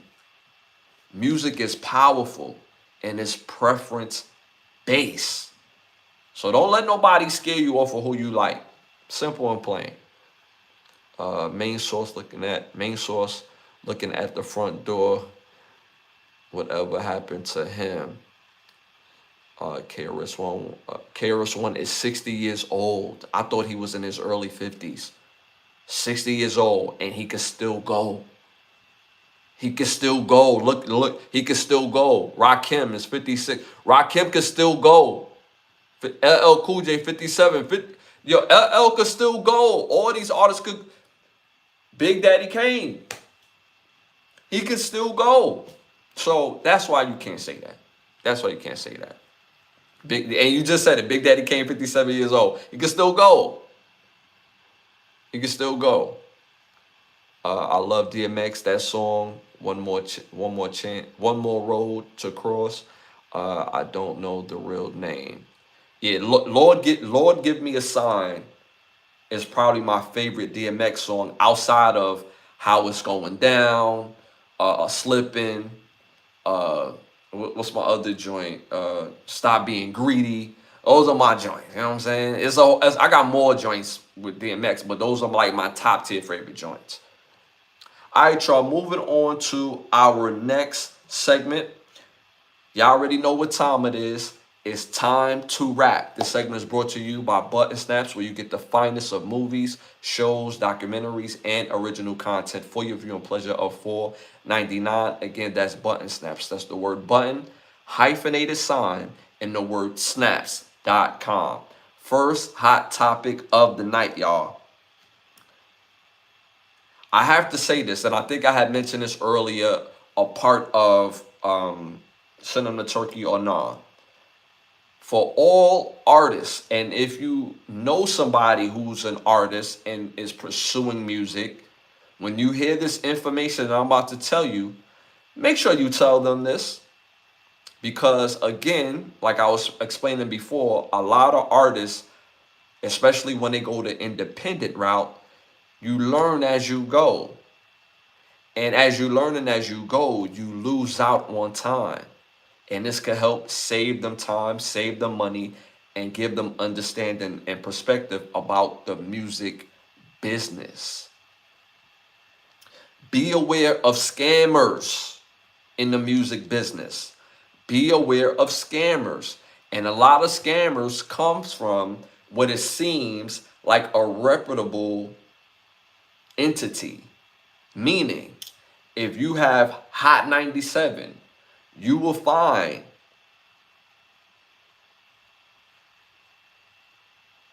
DJs that are associated with Hot 97. Not the DJs that's on Hot 97 that will tell you, hey, I could get you on a Hot 97 playlist. Yo, if you going to take your music serious, send me some money and I'll make sure this get played. We get over 4 million listeners a day. So I got you. Scam. Radio stations don't charge for play. It's called payola. That's no longer in practice. For major radio, they don't charge you to play your music. Now, if you do a music promotion, promoting your music on air or online, then they will charge you because you're promoting your music. But to play, they don't charge you to play your music. So that tidbit right there could actually save somebody heartache and pain and their hard-earned money that they're putting into their music. So beware of scammers, because you'll find them on Instagram, TikTok, and they will DM you. And they'll say, hey, like the music. Hey, I'm over here with Hot 97. This is fire. Oh, yeah? You think it's fire? Okay, cool. Yeah, we could put this on the playlist. If you're serious about your music, it's going to cost you this. And, you know, we could get this rolling today. So be aware of scammers. Everybody got to eat. But not them. It's something about a scammer to me, bro. I just, it's like violation. So again, be aware of the scammers, especially in the music business. Netflix, The Perfect Stranger, I believe it's a documentary. One More Chance, Road to Cross, One More Chance. One more is Today, Got to Live My Life Like One More Road Today. Fire. That's DMX joint. Shout out to Curtis, man. Again, Curtis, hit them likes, hit them 100s. It helps with the gross growth of the show. Shout out to Mario. Hit them likes, hit the 100s. Appreciate you tapping in. I don't know what you insinuating, what that mean, but let's not be weird. Show love, light, and energy, and let's not be weird, okay? All right, y'all. Moving on to our next hot topic. T-Pain has said that he has sold his music catalog, and the money that they paid him, he couldn't have made this money in 100 years. So he sold his music catalog for $100 million to the Harbor View Equity Partners, and he said that he couldn't have made that type of music in 100 years. So this was a great deal for him. Let me know what y'all think about that in the chat. Was it a great deal for T-Pain to sell his music catalog opposed to keeping it and having a chance to make that money on his own? Let me know what y'all think about that in the chat. Me personally, I think it's a great move for him. Me personally. Reason being, and a lot of people, they don't understand this portion of the music business about cataloging. Most artists sell their catalog is because they're cash poor. If you're not cash poor, you don't sell your catalog. That's one. The second thing is, too, when you no longer want to do something in the music space, you sell your catalog. And you sell it for as much as you could get it for. And third and final thing, which is probably the biggest thing, is the fact that a lot of artists, whether they're independent or mainstream, they don't know what to do with their catalog. They don't know how to make the $100 million that this company is willing to pay them today. So if a company is willing to pay T-Pain $100 million on his catalog, how much money do you think they make on the back end? If they can pay him $100 million today and say, thank you, T-Pain, now we own all the rights to your music. If they gave him $100 million, how much do you think that they would make in the span of 10 years off his music? The company that bought his music understands that music come in and out and back in again. It's just the ebbs and flow of the music industry. We see that today. People sample old records. And that's what killed me about when people say, oh, I don't know this person, I don't know that person, when the world knows them, right? It's different when the world don't know them, but when the world knows them and you don't know them, it's kind of weird, and you're in that industry space.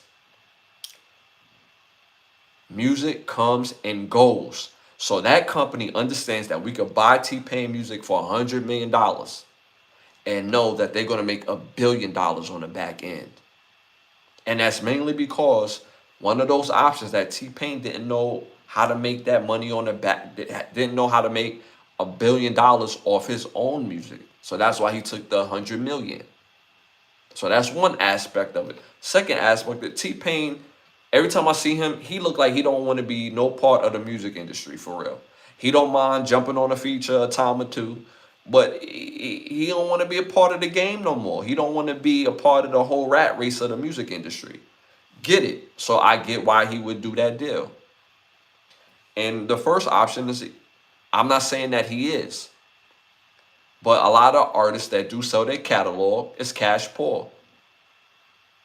The entertainment space, the music space, a lot of it is a big facade, which I think is real as fake, and which I think is fake is real as fuck. Excuse my language. But most people associate real or fake based on what they view as successful, based on who they're surrounded by, who you're with, right? At one point in time, if you wasn't with none of the popping people, then you're not popping. It doesn't matter if you have a nice car or nice things and you're independent. That don't matter. You're not with Diddy. You're not with 50 Cent. You're not with Jay-Z. You're not with none of these people who are deemed successful. So therefore, in our eyes or in my eyes, you're not successful. So at the end of the day, this is a great deal for T-Pain. If he felt like he couldn't accomplish those things, if he felt like he didn't have the money that he had, if he felt like he don't want anything to do with the music business here on out, and if he didn't know how to make that money on the back end for him to take that $100 million deal for his catalog. Because you have to think, when a company give you $100 million today, how much will they make in the span of 10 years? That makes you wonder. Shout out to Adam in the building. Hit them likes, hit the 100s. Appreciate you for tapping in. Yes, Brody. Who you is? Who? Yo. I'm gonna excuse that second comment because that sounds kind of disrespectful. Nobody will formulate those sentences to me in person. So I'm assuming you being respectful. I'm gonna assume. Okay. Okay. Shout out to you though. You know what I'm saying? But again, I applaud T-Pain for taking this deal, especially with all those factors being afoot of that deal. So, hey, 100 million is 100 million. Now it's up to T-Pain to take that 100 million and making it bigger and better in the other spaces that he's in. So, shout out to T-Pain. And I believe T-Pain is in the gaming and in the tech field. So, there's a lot of information that he's learning that he could probably turn that 100 million into a billion himself in that space instead of the music. All right, y'all, moving on to our next hot topic. Byron Allen. Byron Allen loses the massive $10 billion lawsuit against McDonald's. But the two parties have reached an agreement that is confidential, and the settlement in itself won't be displayed for the public. Just to basically drop the suit and move this thing forward. Let me know what y'all think about that in the chat. Again, Byron Allen, billionaire Byron Allen loses his $10 billion lawsuit against McDonald's, and this came about media discrimination. But again, it ended in a settlement of undisclosed money. So let me know what y'all think about that in the chat. Me personally, I get the span of business and the scope of business. This was a strategic move. The whole purpose wasn't for him to win $10 billion. That wasn't the goal. The goal was to let that company know that they better move different. McDonald's better move different. Certain things won't be allowed. And when it comes from a billionaire, people listen. That's why this was settled for an undisclosed amount. This is why it was settled, and nobody wanted to lose face. Everybody wanted to save face. This was a strategic and power play move. Let's not mistake it. McDonald's runs the world. Let's not mistake that. McDonald's run the world, meaning it's a corporation, and they could do whatever, whenever, however. That's just in the factors of their company. McDonald's, people see it as a restaurant. That's a part of the business, but that's not what it is. It's real estate. McDonald's is in the business of owning real estate, owning properties. Why do you think they tell people, hey, you could buy a franchise? We'll get this location over here, and we'll give you our tools to make our franchise something that's viable for you, where you can make money on. But it's about property. And anybody that knows anything about this country, the more property that you own, the more access that you have, the power that you have, the conversations, the type of people that you have, invested into you and resourced and outsourced. It's properties. So the fact that you have this billionaire in Byron Allen making sure that his power play is heard for urban media, culture media. Y'all know I hate saying the word black because that's not what we are. We're not 3/5 of a people, and we're not 3/5 of a person. And I'm not going to call or subscribe myself to something that the world give us. They gave us colored. They gave us Negro. Now we black because they gave us that. Nah. Cultured. So that's why I use cultured instead of black. But the point still remains. Urban media, culture media, it matters. And it will be respected. So I salute Byron Allen for even having the lawsuit.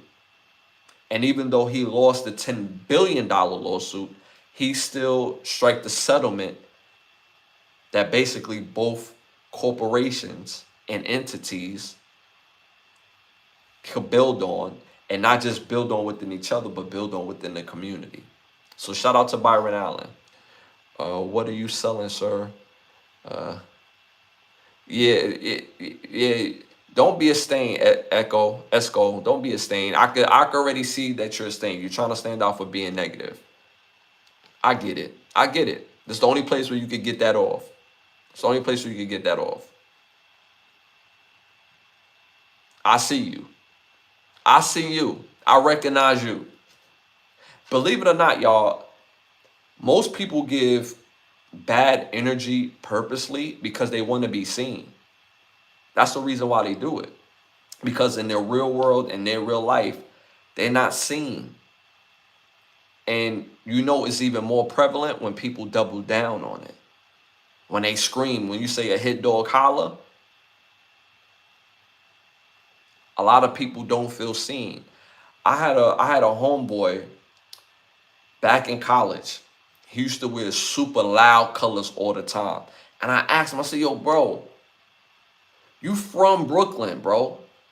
Why do you wear loud colors? Like, if you wear that, that's your style. I'm not telling you not to wear it. But why do you wear it? Like, you rock like straight up like a yellow dress shirt with the yellow dress pants, yellow gaiters, like, you know what I'm saying? Why rock that? You know what I'm saying?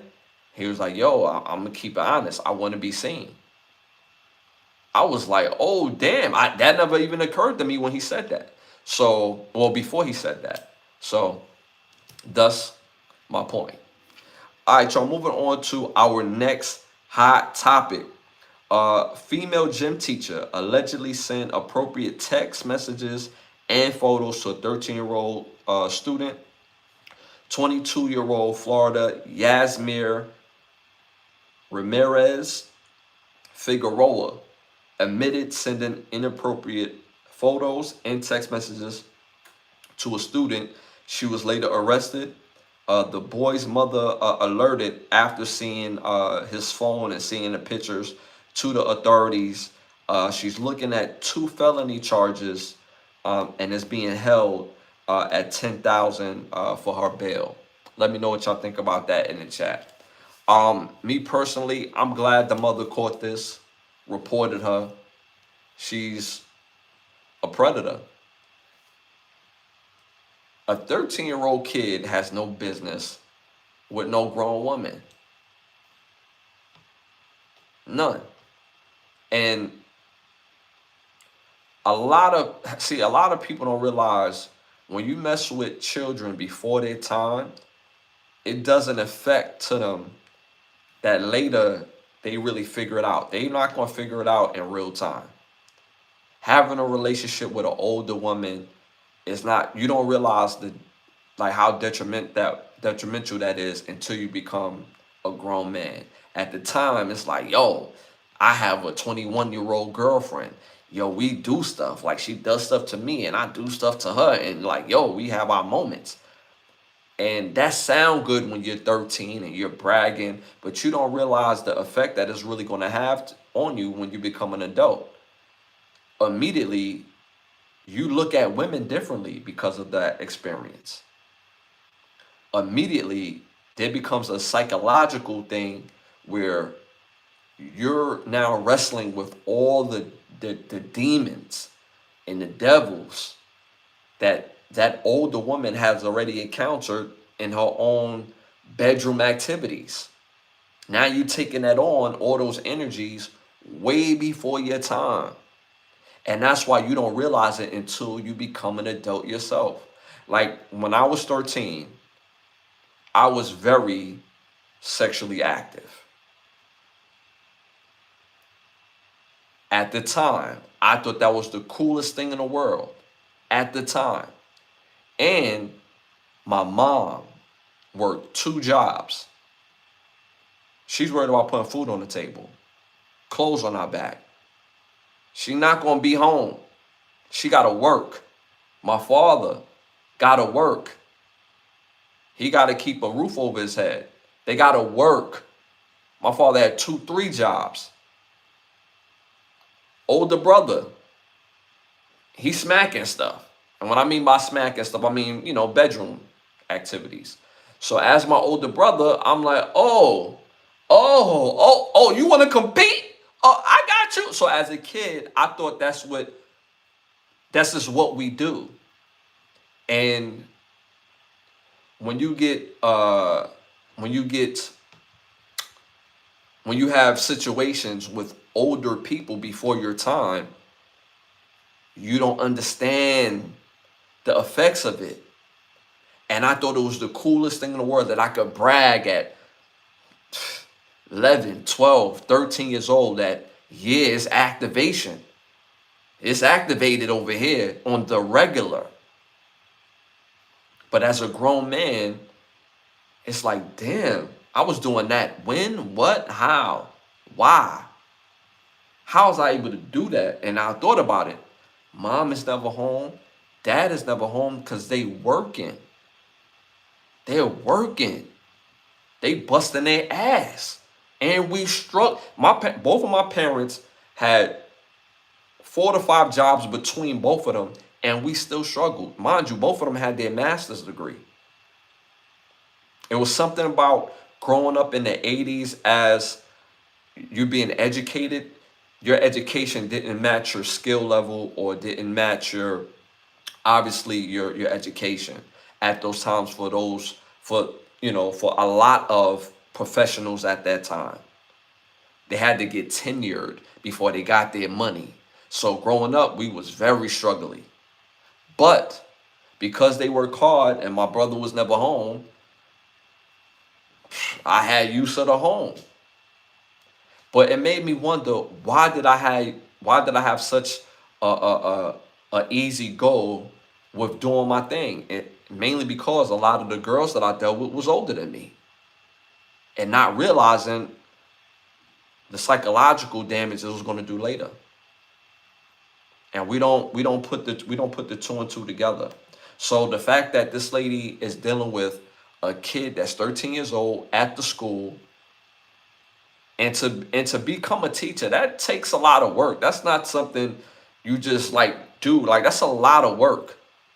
That's a lot of certifications, a lot of redlining that you have to do. So you risk all that because you just can't control yourself. So I'm glad they absolutely arrested her. I'm glad they got her off the street, out of that school. And they caught her with this one. It makes me wonder, did she have a relationship with anybody else before their time?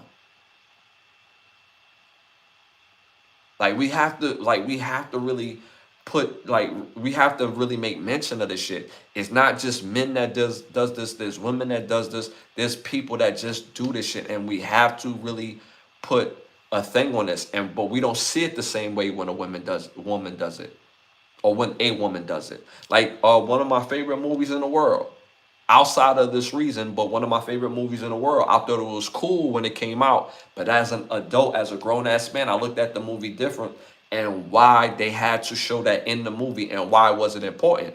The movie Juice. In the movie Juice, Quincy was at least a junior in high school. He had a whole grown-ass woman. He could go to her house and they could get it popping. She was just married to the other dude. When he pulled up at the crib, the ex-husband was like, yo, who are you? Who are you? Who's this kid, yo? And she was a whole grown woman, a nurse working at the hospital, messing with this young kid. But at the time, when I'm a kid when this movie came out, I'm like, yo, he got him a grown, yeah, I'm a grown joint, like, like me. This is cool. But as an adult, like, yo, that's not popping. That's not no wave. That's creepy. That's predatorial. So, like I said, I'm glad they got this girl up out of here. Her bond is low though. Her bond is very low. Her bond is only 10,000. So, but shout out to the chat. She exactly where she needs to be. I agree with you. Shout out to Max in the building. Yo, this is my unc's ex-boyfriend. What? Alright. This is not this, yo, don't be weird, bro. Like, what kills me about that, like, people out here that's really like that, they like respect that. Don't throw that on nobody that's not like that, bro. Because if I really was, I wouldn't be ashamed to be that, bro. I'm apologetically ashamed to be the person that I am. So don't put something that I'm not on me, bro. That's not cute. That's not even funny. I don't even play about that. That's weird. Shout out to Patrick in the building. Hit them likes, hit the 100s. One of our badge holders in the building. Appreciate you for tapping in. What up, my dude? You got the trolls coming in hard tonight. That's a fact. Pause. We both, yo, that's funny. We both pause at the same time. That's funny. But that's a fact, man. Nah, for real. That's just weird, man. Just weird. All right, y'all. Moving on to our next hot topic. Shoplifter gets knocked out after an employee hits them with the Coke bottle. I seen the video of this. So there was somebody that was trying to steal, obviously get out the store. An employee was basically holding them up with some sort of cart, and somebody else threw the Coke bottle and knocked the person who was shoplifting completely out. It was funny, but not funny. You know what I'm saying? The fact that they could have lost their life, but at the same time, you risking it at Walmart. Like, I get it. Like, people are struggling out here, but are we taking penitentiary chances over stealing anything for Walmart? Are we really doing that? Like, I've seen videos where people still out of Walmart and they just walk out or whatever the case may be. But my thing is for the people that work at Walmart. Like, yo, don't put your life on the line for no Walmart items, yo. It's not worth it. Don't put your life on the line for that. That's crazy work. All them items can and will be replaced. Your life is not something replaceable. So if somebody's stealing and you try to stop them, what happens if they take your life or if you get severely hurt? That means you put yourself in harm's way for what? Because Walmart is not going to give you a special bravery sticker or some bravery money on top of that. So don't put your life on the line for that. Walmart has to come up with better ways from anti-theft. That's Walmart's job. That's not your job. You're not the security of the store. You're not the Walmart anti-theft person. Your job is to do everything else. Your job is not to put your life on the line for no Walmart. Because when you're gone and when you're severely hurt, what is your family going to do? So it was completely stupid on that employee to put himself in harm's way. But they did catch the person. They did catch the person, but at what cost? You willing to put your life on the line? You can have this. You can have this. That's crazy.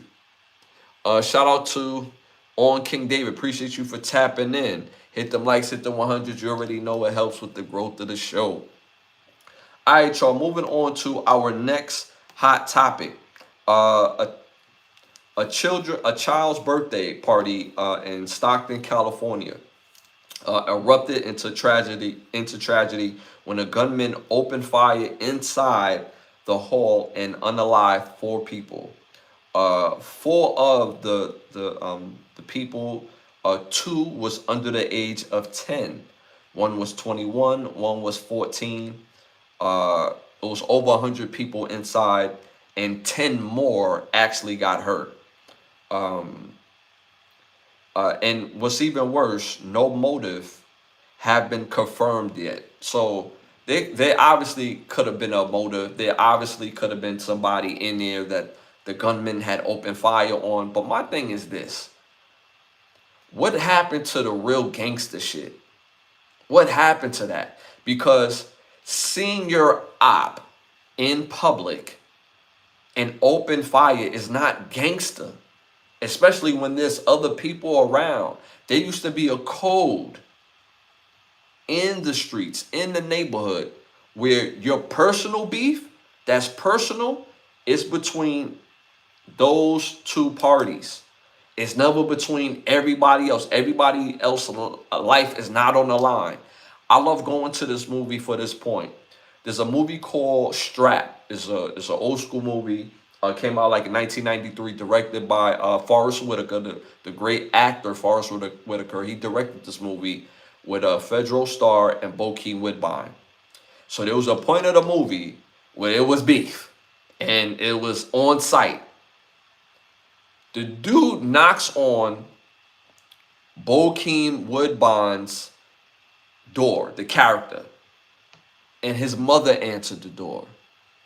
And just politely, "Hey, ma'am, how you doing tonight? I'm looking for such and such. I'm looking for Bokeem. He here. Like, I just want to talk to him outside real quick." You know what I'm saying?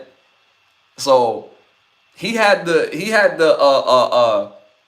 gangster and the courtesy to do the dirt away from the family, even though that scene didn't turn into that way. But the intention was like, yo, our beef that got nothing to do with your family. Our beef had nothing to do with your loved ones. This is between me and you. We need to step outside. We need to get some understanding, or we need to get some understanding. So what happened to that? Open fire into a crowded place is not gangster.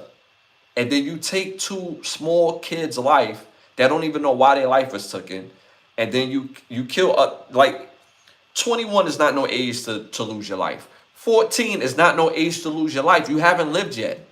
You haven't done most people haven't done jack shit at 21. Dying at 21 is,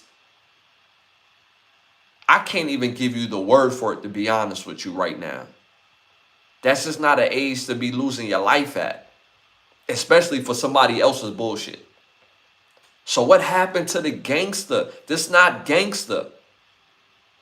This is some real petty boy scared type of shit. This is scared, like that's scared behavior. I'm just going to let loose. That's not gangster, just to let loose. A part about being gangster is for people to live and speak on the fact that you let them live and you didn't have to show them that kindness. A part of being gangster is for people to learn lessons. When you just unaliving people, you're basically creating more enemies. What happened? What happened to that, yo? What happened? I seen that video. It was funny. Another astronaut. Shout out to Lord Black. Shout out to Patrick.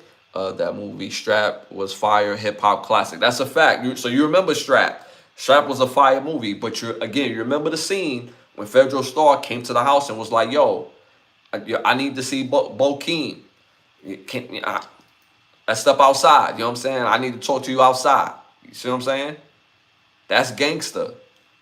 Adam is what he was called in Strap, the hustler. A man don't stop making until he hits his 40.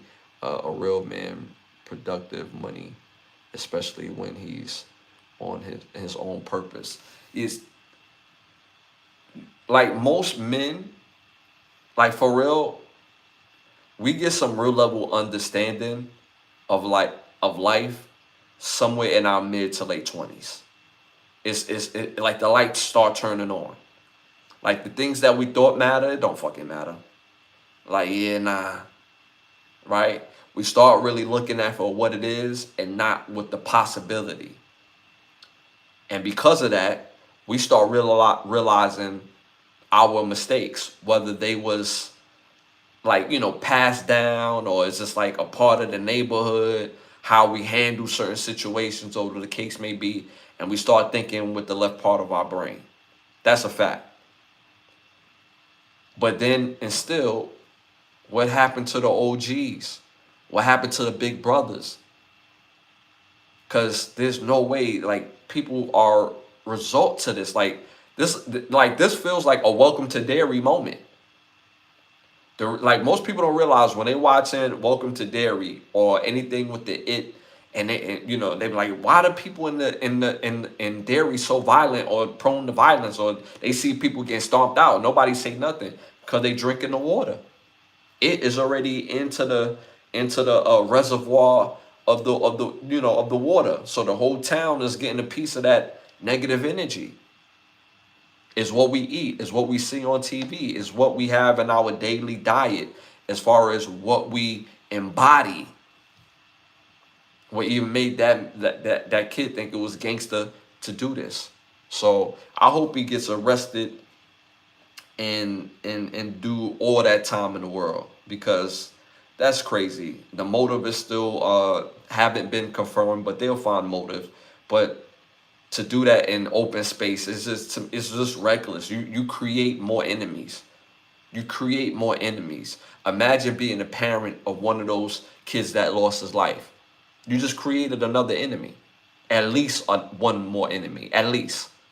That's not the type of energy you want in your spirit.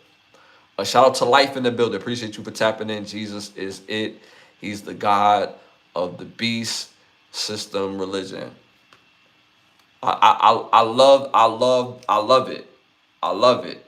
If you're spiritual, if you're religious, beautiful. I love it. As long as you feel the word of God in you, regardless of what religion that you practice. I can understand people being more spiritual than religious. I can understand that too. But as long as you get what you need to be a better version of yourself, beautiful. All right, y'all, moving on to the next hot topic. Michael B. Jordan has revealed a Creed spinoff is going to result to a show about the Adonis character, his daughter. Let me know what y'all think about that in the chat. Again, Michael B. Jordan has revealed a Creed spinoff. It's going to result into a TV show, and it's going to be based on Adonis, his character, his daughter on the show. So let me know what y'all think about that in the chat. Me personally, I think this is going to be interesting, but I think it's more importantly, what network is this going to be attached to? That's going to be the major factor. Is this going to be attached to FX? If this going to be attached to HBO, Showtime? Is this going to be kind of like self-made? All that matters. HBO has a long history for giving you great shows, great projects that they care about. FX has a history on putting the love in their shows. They put the love, they put their toe in their shows. Showtime, Cinemax, so it matters what show or network that they sign with to develop this show. But the show in itself has legs. I think they need to base this show based on acting and relatability, because if the acting is great and her character is relatable to all the little girls that may watch that show, for her character in itself, because I'm guessing she's going to be somewhat of a little girl or a teenager, then you're going to have yourself a hit. You're going to have yourself a hit. But acting and relatability to that character matters. Same thing with the show It. I keep going back to the show It. The character of the young light-skinned girl, I can't remember her name right now, but the relatability and her acting has people relating to her character. So for this in particular, this being a sports-based show, relatability matters, authenticity matters, acting matters, and the network is probably the most important. So I'm excited to see it, but depending on the network it signs with, lets me know that whether this is even going to be good or not. I have to be honest. If Michael B. Jordan is attached to this, if Mr. Kugler is attached to this, and they have say so based on which network that this would be a part of, then the show might be really excellent, really great, really excellent. Michael B. Jordan, decent actor. He's decent.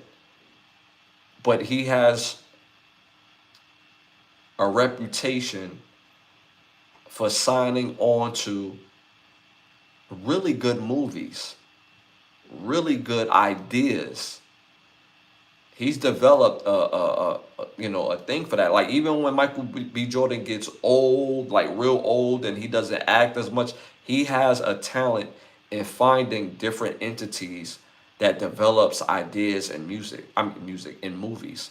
So that's a talent all in itself. And again, if Mr. Kugler is not related, if he's attached to this project, this is going to be absolutely fire. Shout out to Patrick.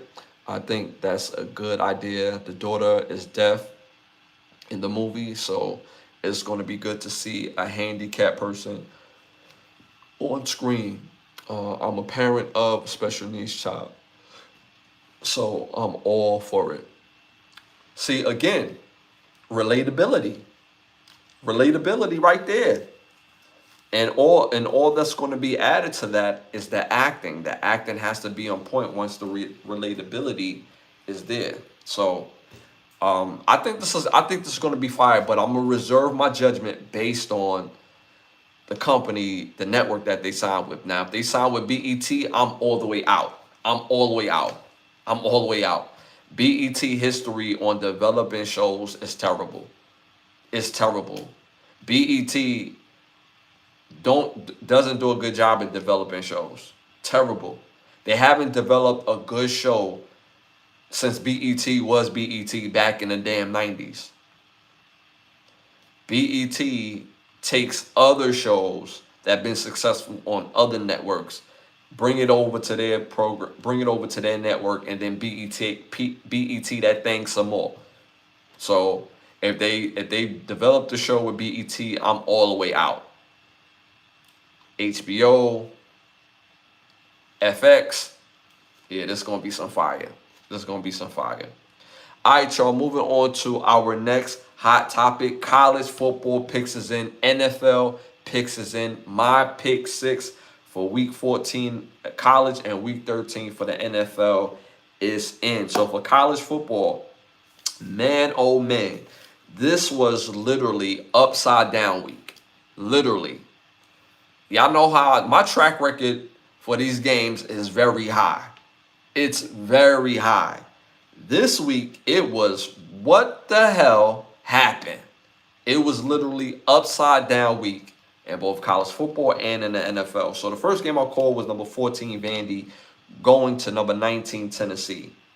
I said Tennessee will win that game. They lost 45-24. Tennessee traditionally have been a better team than Tennessee. This year, Pavia makes the world of difference. He makes the world of difference. And he just have magic in the way he plays and helping them prepare for these teams. And mind you, he's a fifth year senior, if I'm not mistaken. Well, fifth year senior, if I'm not mistaken. So he has a lot of experience and a lot of inks for these games. So it's not surprising me that Vandy won, but it's surprising me that Vandy won because I thought Tennessee was the better team. Next game I called was number 3 Texas A&M versus number 16 Texas. I said Texas A&M will win this game, and they lost 27-14. If you've seen Texas A&M all year, they was a step ahead, physical, faster. They scheme better. and Texas just wasn't it. Very clunky. They beat some teams that it was like, all right, y'all got the win. And there was some other teams that they beat that was like, and they struggled with, but they won. They beat them 27-17. Very weird week. Very weird weekend, I should say. Next game I'll call 25, Arizona to upset number 20 Arizona State. I said Arizona will win that game. They did. 23-7. Good game, back and forth, great in-state game. But Arizona is just a better team. Just a better team. And Arizona State they're coached up really good. They have a really good coach. But Arizona, to me, was just a better team down the stretch. I see you, Patrick. I see you. I see you, Patrick. My Irish keep bro. Am I talking about the Irish? No, I'm not talking about the Irish. I see you, Patrick. I see y'all. I see y'all. I see y'all. I'm gonna get to them in a second. I'm gonna get to them in a second. Next game I called was number 4 Georgia versus 23 Georgia Tech. I said Georgia will win that game. They did 16-9. Georgia Tech could have beat them. Georgia Tech could have beat them, which is crazy to me. Like, this week was literally upside down week in college football. All the teams that wouldn't struggle this week struggled. This is college football fatigue, and they almost lost that game. Next game I called was number 12 Miami versus number 22 Pitt. I said that game could have went either way. Miami did pull it out. I said Miami will win that game. They won 38-7. Next game I called was number 1 Ohio versus number 15 Michigan. Y'all know where I'm going with this. Y'all know who my team is. Like, come on. I feel like we was going to upset them like we did the last 4 years. I really believe that. But what I realized in this game, what I realized all year long, we need more offensive weapons on the outside. We need more offensive weapons on the outside. And we have to raise our talent on the backside of our defense. Got to do it. Got to do it. Because typically, Ohio State, they ran the ball for more yards than us. And whoever leads the rushing yards in that game wins the game. And they haven't done that to us in a long time. So we gotta get back to backyard bully football when we play against Ohio. So, but again, Ohio beat us, beat Michigan 27-9. So that's my pick 6 for college football of this week. Now for the NFL, also scary hours. It was upside down week for the NFL as well. First game I called, Vikings versus the Seahawks. I said the Seahawks will win that game. They did, 26-0. Seahawks is playing at a different level. They're playing at a different level. They're going to be scary to play in the playoffs. Next game I called, Packers versus the Lions. I said the Lions will win this game. They lost 31-24. Next game I called, Cowboys versus my Chiefs. Y'all see the hat in the back. We lost 31-28 by a field goal. Chiefs, what the hell are we doing? What are we doing? Every week we're regressing and we're losing games that we have no business losing. All the games we lost, we should have won. These games are not blowouts. These games are literally a drive away, a touchdown away, a field goal away. Do I think there's a place that we may not make the playoffs? Yeah. Yeah, we may not make the playoffs this year. We may not do that. And if we don't make the playoffs this year, I won't be mad. I won't be mad because 1, we don't deserve it. 2, we need to retool up. This lets us know all of our weakness and we need to address it instead of cutting corners. I feel like we've been cutting corners ever since we realized Patrick Mahomes is a superstar. Like, oh, he a superstar. All right, so we're not going to get the top tier offensive line. We're going to get the struggle offensive line.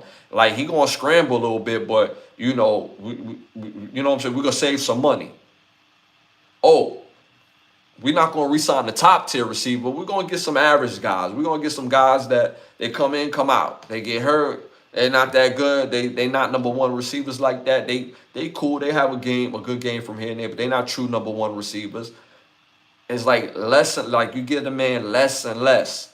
Defense has been outstanding for the most part, but we need to get better, man. We really need to get better. We again, the foundation of our Chiefs team is Patrick Mahomes, but we have to protect this man at the bare minimum.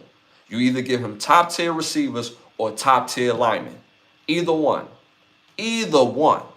But we have to do that. And we have to make some hard decisions moving forward too. So next game I called was Bengals versus the Ravens. I said the Ravens will win this game. They lost 32-14. The Ravens never got off their couch from Thanksgiving. Never got off their couch for Thanksgiving. When I called these games, I didn't even think to include the Thanksgiving factor. I didn't even think to do that. Because on any normal week, there's no way the Bengals beat the Ravens. No way. The Bengals defense is terrible. What the hell is the Ravens doing? At first I didn't think Harbaugh would lose his job, but I think he could lose his job. That's the game that's kind of like a job. That's like a job loser for real. And he's been a great coach for the Ravens. So if not he might be the best coach the Ravens have ever had. Now that I think about it, like I like Harbaugh more than Belichick. Is it Belichick? Who's the coach that won the Super Bowl with Ray Lewis and them? It's not Belichick. It's something with a B though. It's something with a B. It's not because it's not Belichick. Who won? Now y'all have me look it up. Head coach, Ravens, 2002.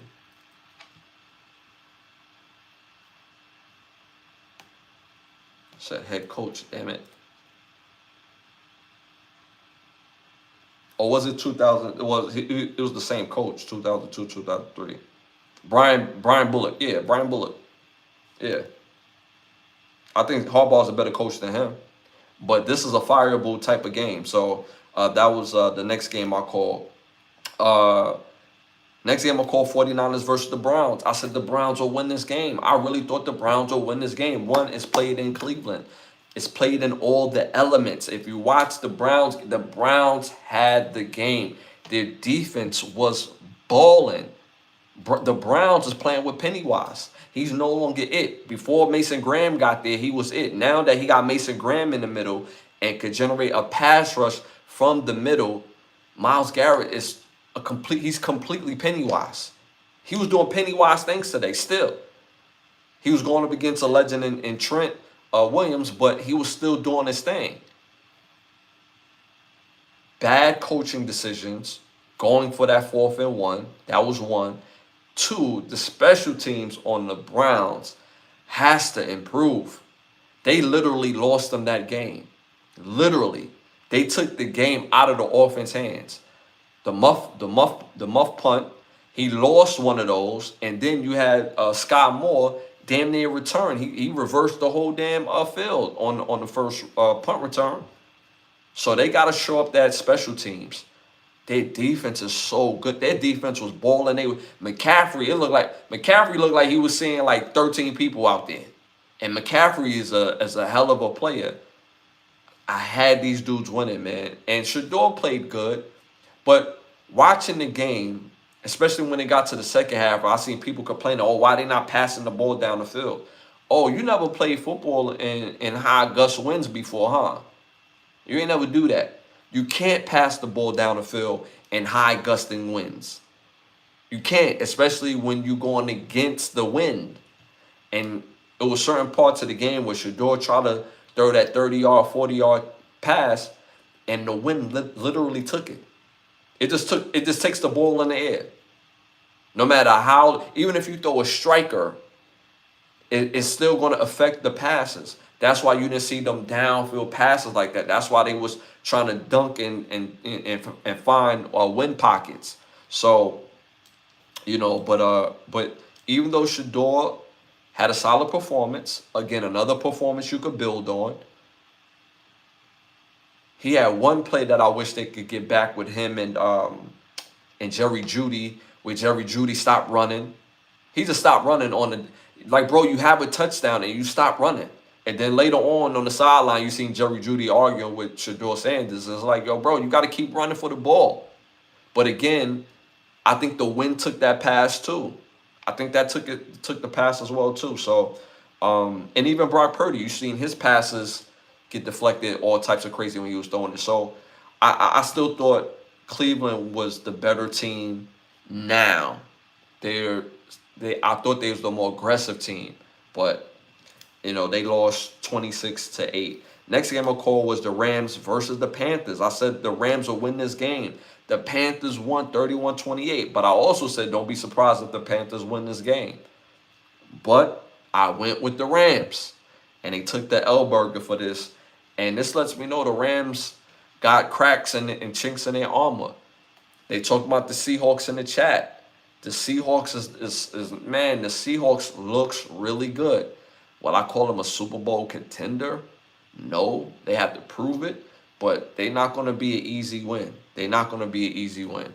Browns ain't beating no 49ers. Yeah, see, again, I know football, brother.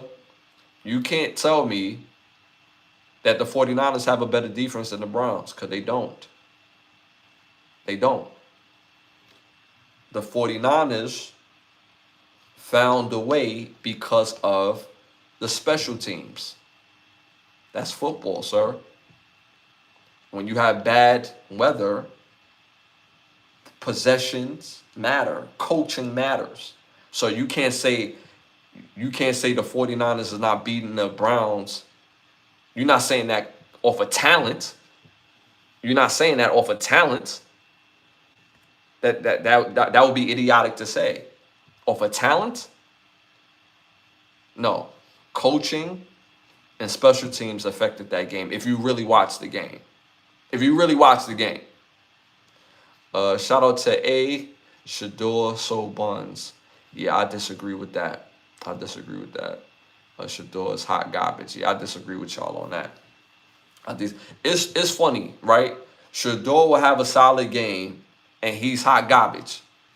You got quarterbacks out here that will throw 3 or 4 picks, and nobody got nothing to say about them. They not hot garbage. They get chance after chance after chance after chance to become good. Sam Darnold just turned the corner of being good. He had a good year last year. He's doing decent this year. He's not knock your socks off, but those years when he was with the Jets, those years when he was with some of those other teams, he was hot garbage, and it was cool.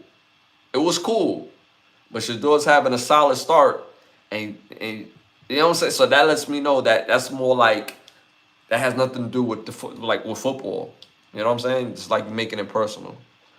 Sam Darnold put on a show against his former team, the Vikings, win a whole goose egg, not even 3 points. Deshaun Watson was hot garbage. Baker Mayfield was hot garbage. Johnny Manziel was hot garbage. And the rookie quarterback they had there before Shador, hot double garbage. I don't agree with you, bro. Deshaun Watson is easily top 5 quarterback in the league when he was on the Texans. As a Brown, I agree. My boy looked like hot garbage. But see, I blame the massages, bro. You can't take away the massages, bro. Those massages was helping him achieve the goal on the field. You see what I'm saying? So, hot garbage with the Browns, yes. Not hot garbage with the Texans. Baker Mayfield, hot garbage on the Browns, no. I'm not going to agree with that. He took them to the playoffs, bro. That's not hot garbage. He was a determining factor on taking the hapless and the terrible franchise that the Cleveland Browns have been to the playoffs. So I can't say that. And he's been balling out for majority of this year. Johnny Manziel, I can't argue with that, bro. I can't. And I had a Johnny Manziel jersey and all that back in the day. Man, I gave it to a homeless person, dog. No disrespect, but that's just keeping it a buck. He didn't fare well with the Browns. So yeah, I disagree on Shador for sure. For sure, I disagree. Um, Sam Darnold threw 4 picks last week. Yes, that's a fact. And that's what I'm saying. Sam Darnold is having a decent year. He's not knocking your socks off, but people are overlooking the 4 picks because why? They won, right? That's all that matters is if you win. So it's funny to me that Sam Darnold is just turning the corner and he's been in the lead for a minute now. For a minute. And people give him chance after chance after chance. And really, there's no reason to give him a chance after chance after chance. But I realize all opportunities is not built the same. And in college, Sam Darnold wasn't nice like that. He was all right. He wasn't nice like that. When he said he was going into the draft, I was like, really? He wasn't nice like that. I remember Sam Darnold at USC. He was all right. He was all right. He wasn't like that. Actually, that was the Texans. He got a $200 and something $1 million contract, and then the brother was playing with the massage lady. The massages hit different for Watson back in the day. You know what I'm saying? Because he was killing. Patrick Watson stopped using that Diddy oil. It hasn't been the same. You feel me? In Cleveland, they don't got no Diddy oil in Cleveland. Like, give my boy a massage. You know what I'm saying? Get him a massage. Pause. Not us. I'm talking about the ladies. Y'all get what I'm saying. This is my thing about Sam Darnold.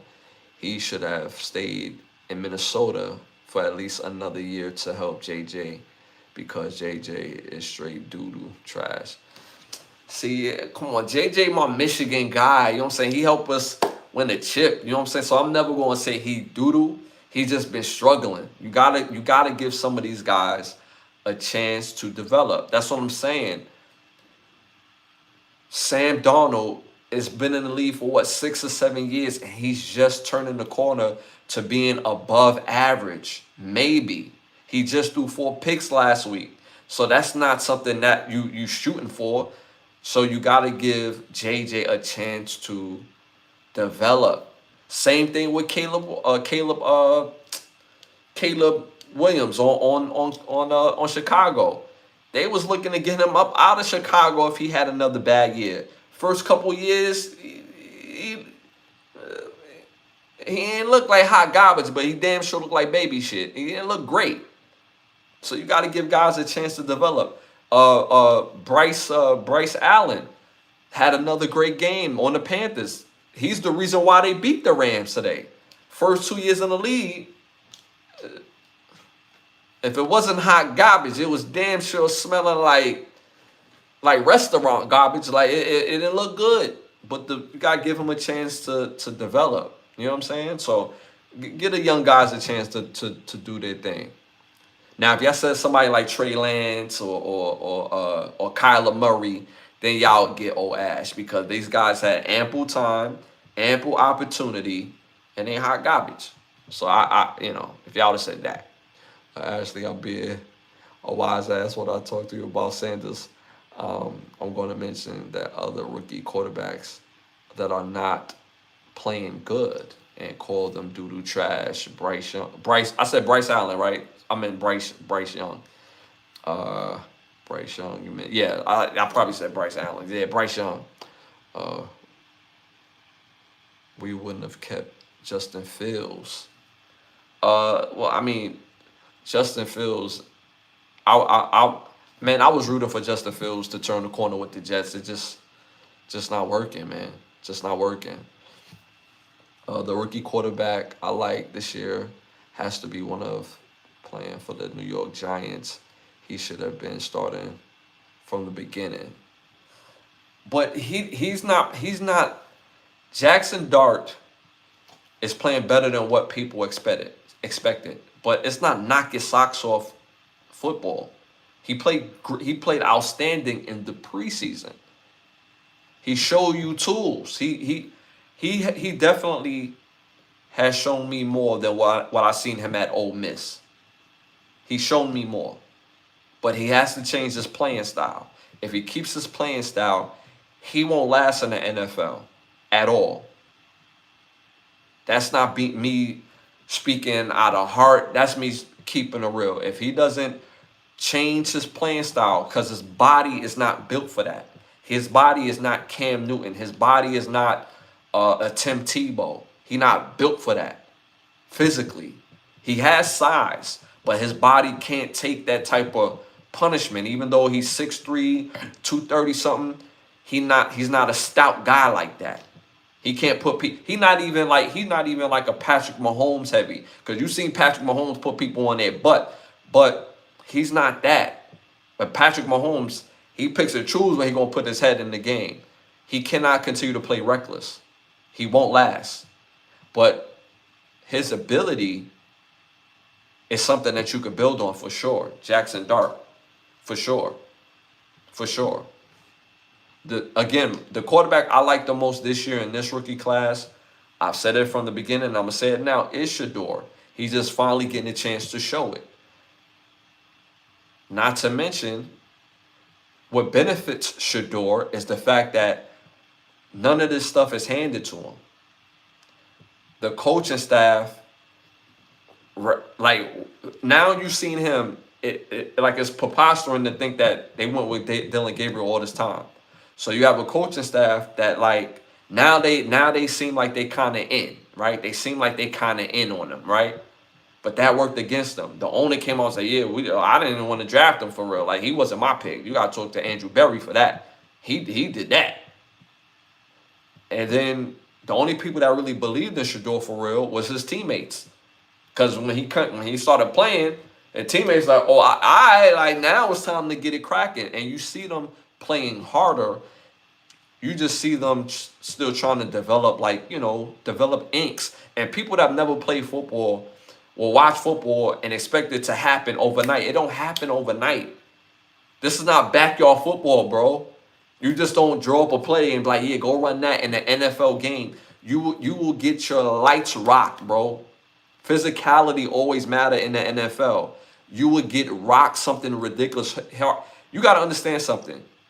These men are 6 foot and better. The shorter the guy in the NFL, they're very strong. They're very stout. The bigger the guy in the NFL, these guys are refrigerators. Imagine a guy 6'6", 320 pounds, running a 4.7. Full speed at you. Play after play after play. That's not something so you can't just go out there and do it. You have to work at it. It takes time. So you got to give people some time to develop. Even Cam Ward. People don't talk about Cam Ward. I think he's a talent, but you got to give him time to develop. Jackson Dart, you got to give him some time to develop. Jackson Dart on target is the younger version of Drake May. Drake May is cool. He don't knock my socks off, to be honest with you. He's cool. If he turns out to be a great player, then that would be so. But I don't see superstar when I see Drake May, to be honest with you. I don't. But if he turns out to be that, then shout out to him. Shout out to X in the building. Appreciate you for tapping in. Hit them likes, hit the 100s. It seems like you trolling or doing something strange. Really show good energy. We don't do that here. You know what I'm saying? If you really showing good energy, show good energy. Okay. I missed somebody else's comment. I think Cam Ward is going to be good if he can get offensive lineman, better coaching, and the way it worked to get some wide receivers. I'm not sure about the running back play. Again, if you notice, all the younger quarterbacks that is doing well or have done well early, the foundation of their team was protecting the quarterback. A part of the reason why you seen Daniels have the year he had last year with Washington was, one, he was healthy, and two, that offensive line was nothing to be trifled with. And they gave him a suitable running game, and the receiving core is good. We're not going to say they got the best receiver core, but it's very serviceable. So you have to have pieces, and your coaching has to be on point. All these things are major factors when guys don't have good coaching, When things is off, the offensive line is not working together properly, it's going to be off. It's going to be off. The Titans offensive line be struggling. Cleveland offensive line be struggling. Cleveland played with only 2 starters today. Only 2 starters. So again, playing with all those different like things against you is actually going to be better for you in the future when they start building around you. Does bro have a poster of himself? I respect it. Seabass, I've been watching your spot for a while. Well, the poster is actually the podcast. When people have podcasts, they normally have to let people know it's the podcast. So, yeah. But appreciate that. The other pictures is my family. I keep my loved ones around me. Yeah. Appreciate that though. Hit the likes, hit the 100s. Helps with the growth of the show. Love the live stream. Shout out to Jacob in the building. Shout out to Loke. Doe. Watch me. I'll fix you. Shout out to Ninja. I thought you was Gilly the kid earlier. No guns in the house. Shout out to Loco. Alright, y'all. Hit them likes, hit the 100s. It helps with the growth of the show. And this is your first time tapping in. It's the Can of Brothers Get a Rap podcast. And again, I'm Ashley Lovechild. Alright. Moving on to our next segment of the show. My Keep the Lie Live segment of the show. So my Keep the Lie Live for this episode is be careful who you let in your damn house. Again, be careful who you let in your house. Ex-football player Trevor Boykins went on a podcast and spoke on the fact that he was invited to former teammate Russell Wilson's home for Thanksgiving to break bread with his family. And he found it weird that it was just basically, Russell Wilson, obviously his wife, his kids, and a couple of the family members, not the entire family. And he just thought that was weird, opposed to after leaving, he went to another teammate's house and it was popping. It was nothing but family. Earl, I think he went to Earl. What's Earl's last name again? From Texas, the safety. Oh my God! But the point is, he went to that teammate house, and it was popping. And he was like, "Damn, I just think it's strange that this teammate don't got all his family around him, and and his shindig is catered. It's not even like nobody's here like home cooking that food, right? That's just weird to me." And it's like, yo, you go on a podcast to release that type of information. That is super sucker. That is super sucker. What type of teammate does that? Like, he's really looking for a viral moment. I don't know nobody that calls themselves my friend, or I call them my friend, that I'll go to their home and ingratiate me into their home, into their family space, breaking bread, leave, and start talking about them. Like, that's some real sucker friend to me type of energy. You around my kids, around my wife, and around the people that we chose to be around for this Thanksgiving. You don't know what type of family that Russell Wilson has. You don't know the type of relationship. You don't know if his family is full of greedy people that he chooses to be away from. You don't know that. You speaking completely out of turn. He must have think something, or must have thought something of you to invite you into his home with his wife, with his kids, to break bread. What type of teammate is that? And you looking for your viral moment because, like, Boykins, he was a solid player at TCU. In the NFL, he was just another guy. Like, let's keep it all the way real. And the fact that you get invited into your teammate's home, showing you all that type of love, and that's how you repay him. Like, I played football damn near all my life before I got into music. I played football, like real organized football from like the age of like from the age of like 8 all the way till like 23. College, semi-pro, junior pro. I've never treated none of my teammates like a real brother and then act like I wasn't a real brother with them.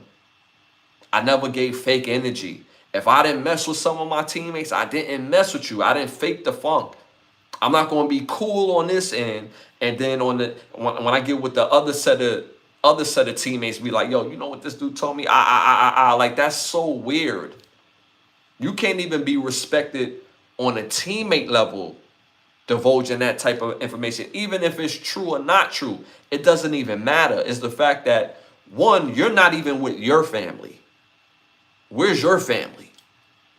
Oh, cool. He thought enough of you to invite you into his home, in his most sacred space. Wife, children, and anybody else that's around in that regard. You don't know if the family couldn't be there, if he couldn't get to the family, or if he just have a bad relationship with his family. Russell Wilson is an NFL player, just like you was. So y'all money is known to the whole world. Can you imagine the possibility of the type of energy he may have gotten from his family from the past because he got millions of dollars? Because it's not what you give people, is what they want from you, is what you have. I honestly believe that Boykins made these talking points and on what he's saying. Obviously, he did it out of turn, but obviously he did it out of jealousy. Obviously. He's not the quarterback that Russell Wilson is. He's not that. Never been that. Hasn't has the career of that. His money's on a whole nother level. He has a superstar celebrity wife, fine as hell, and you don't see her out and about playing around with other dudes. Don't have to worry about if she busting off for anybody else. That sounds like jealousy to me. That sounds like jealousy. You sitting there trying to pick apart something.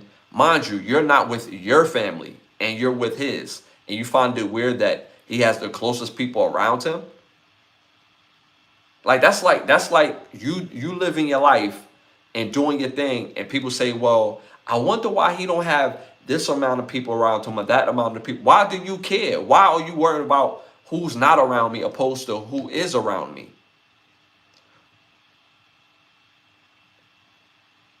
Who's around a man is more important than who's not around him. So, speaking out of turn, super weird, super cringy, super jealousy, all that I'm putting on this guy, Trevor Boykins. All that I'm putting on him. Because it had no merit for you to even bring that up. That's super sucker. And any athlete, anybody, I don't want to say athlete, anybody that's ever been in a football locker room know exactly what I'm talking about. Mind you, in a football locker room, you may not get along with all your teammates, but you're not going to fake the funk. You're not going to fake the funk. I had teammates that, hey, man, they not my biggest fan. I'm not their biggest fan. And we didn't fake it. But if they invited me to their house and I leave and they invited me to their home really like on some peaceful, really on like, yo, I know we don't always get along or whatever, but yo, I just want to break bread. I'm not leaving his home no matter how crazy it may look, no matter how unusual it feels to me. I'm not going in and just like, and speaking about him to other people that I rock with opposed. Like, that's just weird to me. That's weird, super cringy. So again, be careful who you let in your house, because people that you let in your house, jealousy is real. Jealousy is real. They judge you for who's not around you opposed to who actually is. So that's my Keep the Lie Alive for this episode. I want to thank y'all for tuning and tapping in. Y'all been super amazing, giving me that great energy all night long, staying alive in the chat, staying engaged in the chat. So shout out to the chat in a major, major way. Shout out to some of those badge, not some of them. Shout out to all the badge holders. Shout out to my day ones. And shout out to some of those new ones that came in and gave great energy all night long. I want to thank the sponsors of the podcast, which is Button Snaps and which is OUV Records and Button Snaps. And again, where you get the finest of movies, shows, documentaries, and original content for your viewing pleasure of $4.99 is at Button Snaps. That's the word buttons, hyphenated sign, and the word snaps.com.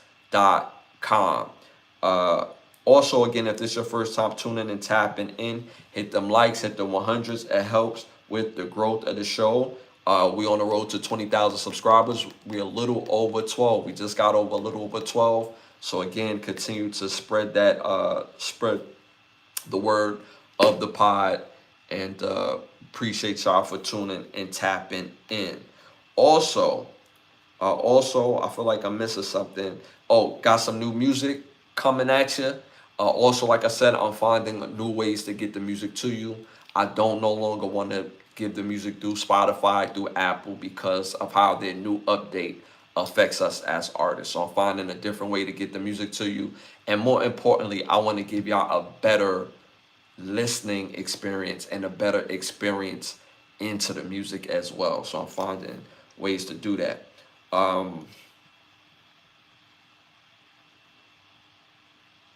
Yeah, man. So again, I appreciate y'all for tuning and tapping in. Cool hat. Appreciate that. Thanks, man. He said cool hat. Appreciate that. Yeah, appreciate that, man. Again, I appreciate y'all, man. Majorly. Again, we're on every Wednesday. We're on every Sunday. Every Wednesday, every Sunday at 10:30. So again, I'll be back this Wednesday. So show major love. Remember, don't be an agent of chaos. Don't be a stain. Show love. Stand out. Have the ability to stand out by showing love. The only op we recognize is opportunity. We celebrate life culture, even though hate has a location. Don't let it be yours. Nothing but love, light, and energy to y'all. And like I said, I'm Ashley Lovechild. Can the Brothers Get a Rap podcast?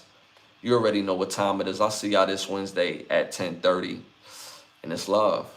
And I'm out here.